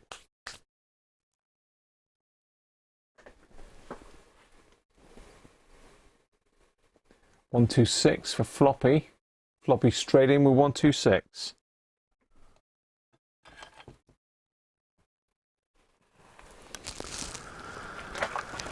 I must get me one of those impedance meters like Mr. All the Gear No Idea's got, Chris. And test this with nothing connected to it and see what it measures. Still 1.4 mega ohms. That's open circuit, that.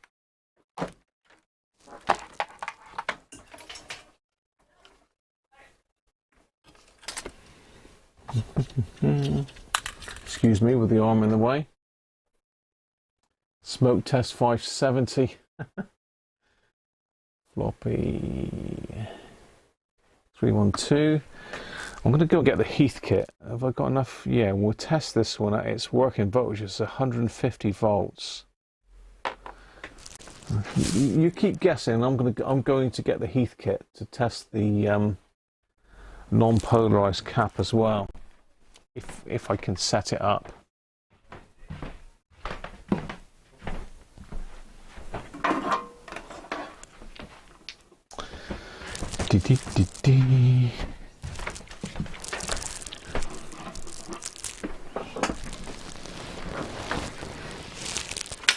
Oh, hello.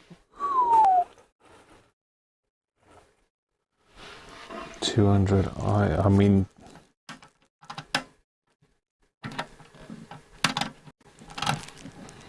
I've got some new knobs for this one as well. I'm going to need them because this is absolutely knackered.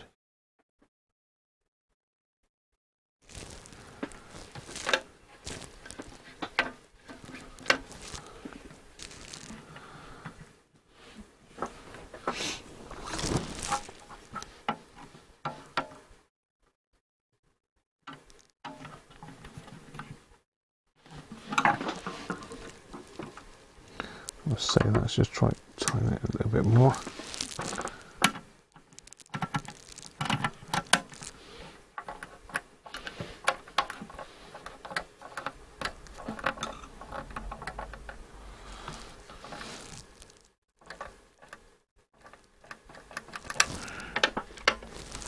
Okay, that'll work.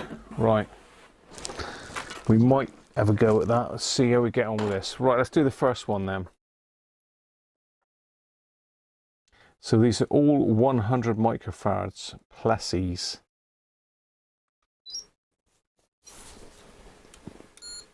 Oh dear. Look at the ESR on that. 10.5. That's nearly a resistor. 106. Are you counting?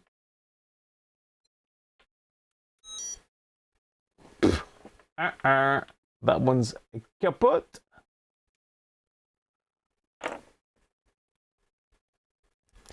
And the last one, 117. So 106 and 117. All three of those caps are absolutely knackered. Anybody do the maths on that? So they're not far off, but their ESRs are through the roof. Benji, these are good knobs. I need another one like this, Benji. Have you got any more like that with a 1/4" shaft? I need one more of these for my Heathkit tester. So who won that then? 111.5 average. Who was closest to that? Harvey. 112. He's almost on the dot, Harvey. Harvey's a vintage audio and reel-to-reel heaven. Reel-to-reel heaven. Okay, right, let's make some space for the Heathkit. Let's get this Hunts on it and see what it does. So we've got the Hunts, let's get it on the Heathkit and see what it says.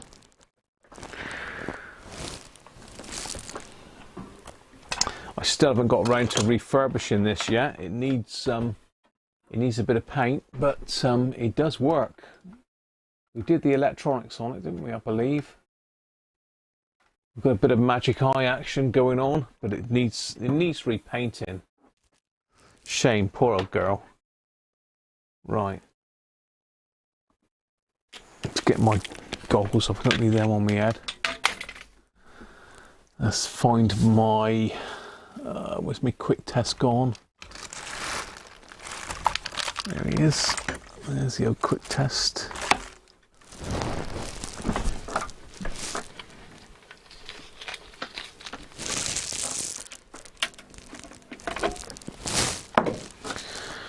So connect it up with this because I've not got a plug on this yet. As I say, I'm sort of refurbishing it, but not got round to it yet. And you're going to have to guide me through this because it's a long time ago since I've used this. So I'm a bit rusty.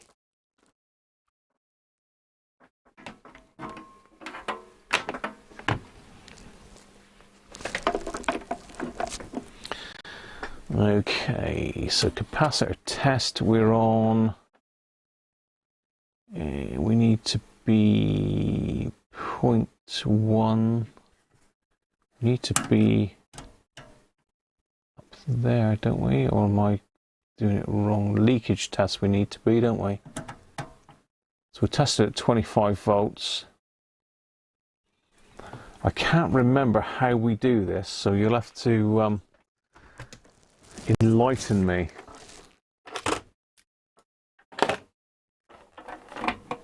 Obviously we've got to put those leads in there. We've got to connect our cap. It doesn't matter which way around because it's non-polarized.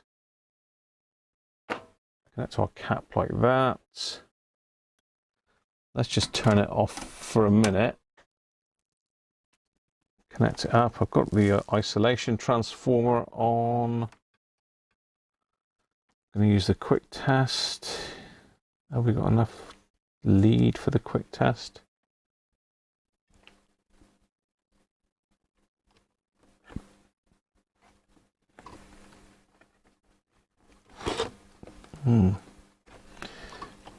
We haven't. So have I actually... I can't remember how we left this tester either. It might not work.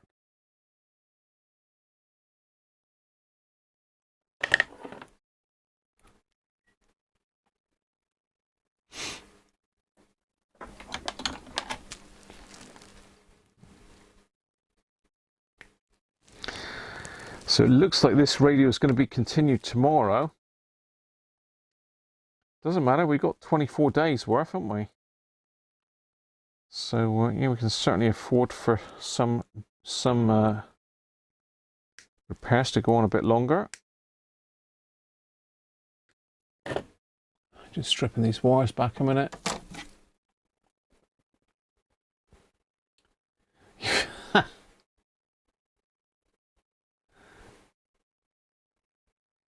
You may have competition shortly. Duran Duran are on live iPlayer. What? No. Surely they wouldn't do that to me. I did ask them not to. They said they'd hang on for me. But they said they wouldn't run on for much longer. If my show ran on, they were going to go on, so.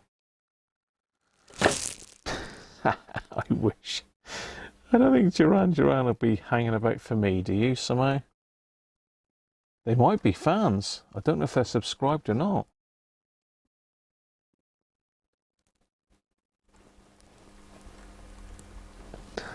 So hopefully you've all done the necessary and liked and subscribed and all the rest of it. I'm very, very close now to 4,000 subs. In fact, I think I'm only about 50 away now. So if you are watching and you're not subbed, then hit that button. Right. Let's go for it. So I've got the quick test all hooked up behind. You can't really see what I'm doing, can you? Let's zoom out a little bit more. So I've got the quick test ready to go. So let's pop the lid down. This is fused. Okay. So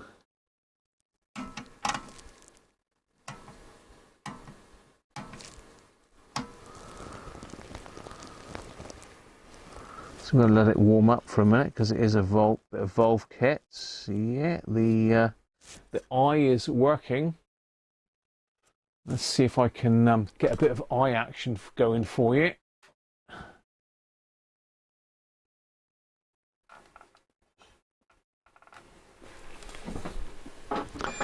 So as we turn this, we should be able to find, where are we? So let's test it as a capacitor first. So on the scale 0.1 to 50, no, we want to be on that one, 0.1 to 0.5. So... and we've got getting a bit of action there, look. So that is reading, I mean that is, I'm just trying to see which range I'm on here. 0.1 to 0.5, 0.1, 0.001 to 0.5. So we're on this scale here. So we should be, that's 0.001005 to 0.05.1. So it should be around here, and it's, to be fair, it's not far off. Can you see the eye? Bit of eye action there. So it's not far off, according to this, it's not far off the capacitance. Let's get you in a bit closer again. Let's say the camera will blow it out a little bit, but hopefully you can see the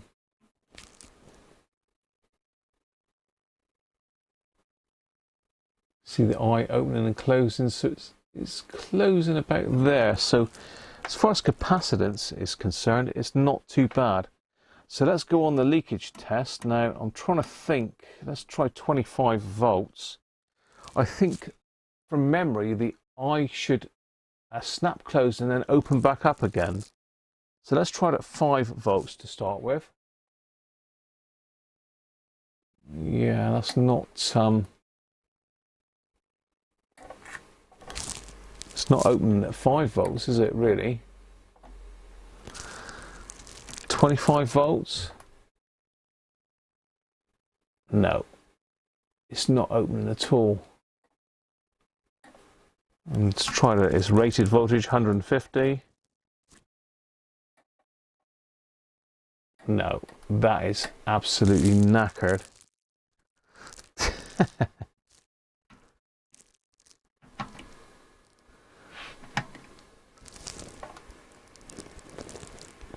Yes, not even opening at 25 volts.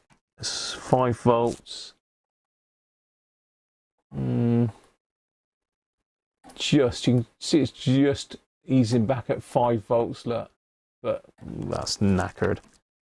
Have a look at that, 25. I'm trying to see if I can shade it. I'm trying to see what light's getting on it. It's my front light there. Let's just turn that one off as well. Ah, look at that. How about that for a bit of eye action? So let's test it again. So it should close and then open back up again. And it's staying closed, look. I mean, that's 25 volts. Do it at 5 volts. You can see it's just opening back up again.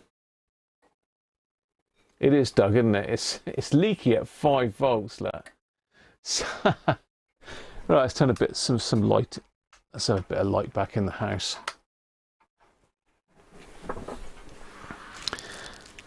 So nice old bit of kit. This good for testing the old caps.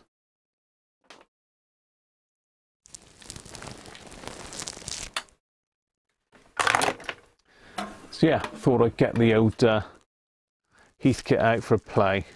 A very nice bit of kit. If you see one for sale, grab it, because they are getting very rare and they're getting very expensive.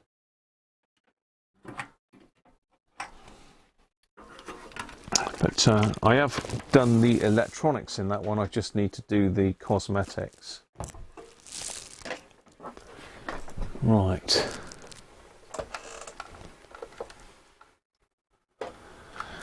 Okay, let's get the Weir Advent calendar in.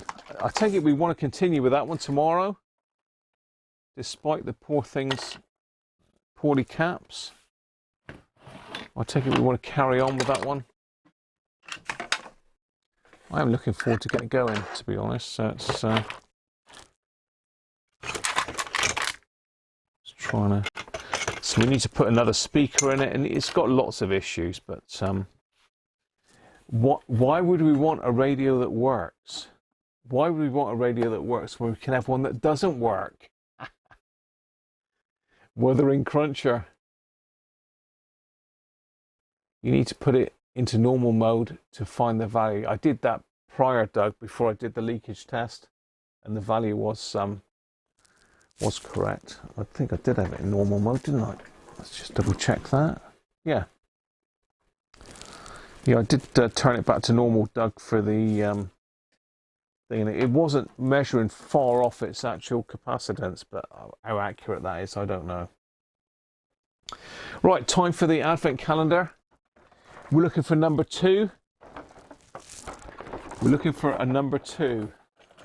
Let's just get rid of me. And let's zoom in on Father Christmas. Number 2, anybody?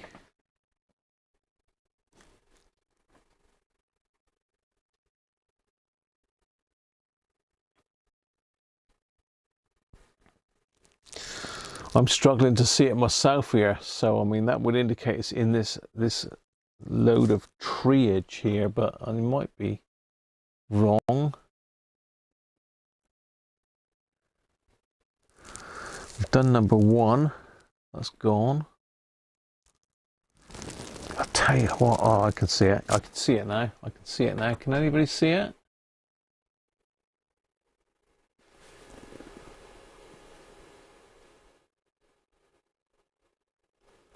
It's already changed, Steve. Done it, mate. Evening, Gavin. Welcome. Naffaroni. You have one? What?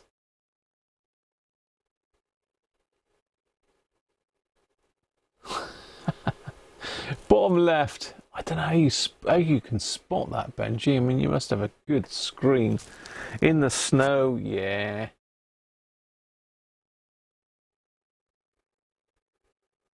Yeah, they are mental money now, aren't they? So I think we can safely say that it is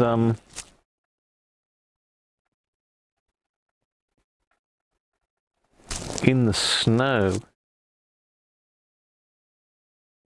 down here. I tell you, I struggled to find that, to be honest. There he is, number 2. I struggled to find that. That's a big old door, isn't it? That's a double door. Got in here then.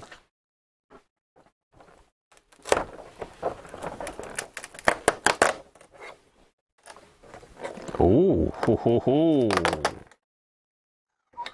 Whoa. Nice. I can see a sneaky peek preview of something else there as well. Look. There's another screwdriver blade there. But this is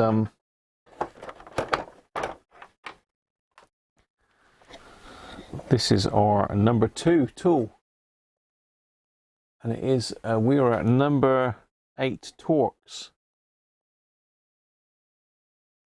And it's one of these, oh, these are really, really nice. I've fancied a set of these for a while, actually.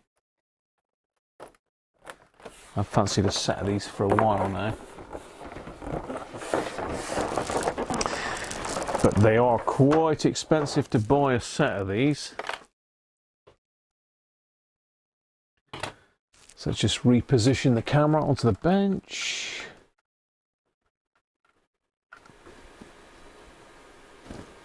Zoom back out a little bit.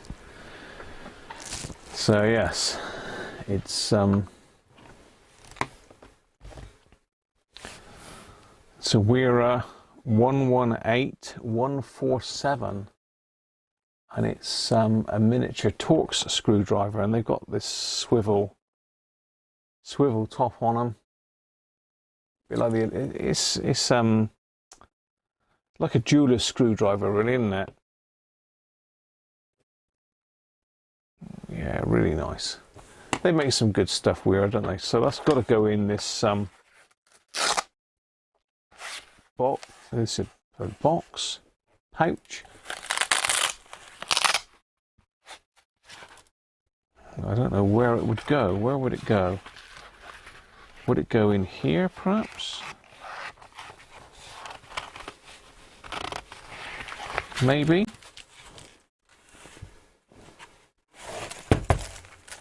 I don't know. Seem to have some much bigger holes there, so it's not going to be going in there. No, I think it's got to be in there. It looks like they're vice. Well, it'd be nice if we had a whole set of these in here, because these are great screwdrivers. It's a bit ass about face with the camera still, aren't I?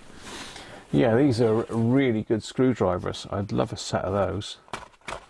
Torx, I don't use Torx very often, but there's a lot of modern stuff uses Torx. So I guess this is how they go in. And it looks like one goes that way, one goes that way, one goes that way. So it looks like we could have 1, 2, 3, 4, 5, 6, 7 of these maybe. That would be very nice. There we go. So people, that's pretty much it for today. in my grotto. Cruncher's grotto, look. Courtesy of Mrs. Cruncher, obviously. She's my main decorator. I don't know where she got it from, Steve. I think it was something like Rapid Electronics do them, I think. Tool Station do them. Turn that down a bit. I think Rapid Electronics is the place to look, Steve, but Tool Station do them and Amazon do them as well. It's the Weira Advent Calendar, mate.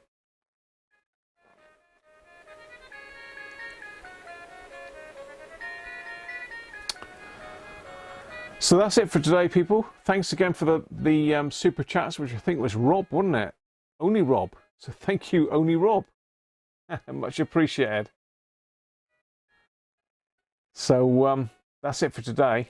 And I think what we'll do is we'll carry on with that tomorrow. And tomorrow we should get it working, because I've only got a couple caps to do. There's a load of hunts in there, but we can test it without them first, possibly. But to be fair, it won't take long to change them. So no worries, Aston. Cheers, Derek. Radio Club tomorrow. I've got darts tomorrow, actually, so it's going to be a bit earlier tomorrow. Probably be 4 till 6 tomorrow, rather than 5 till 7. So I've got darts tomorrow. So it could be a little bit earlier tomorrow, people, so just bear that in mind.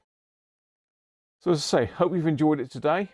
Don't forget, if you're not subscribed, hit that subscribe button. Thanks to my Patreons, which they'll be coming up at the very end of this video, so watch out for that.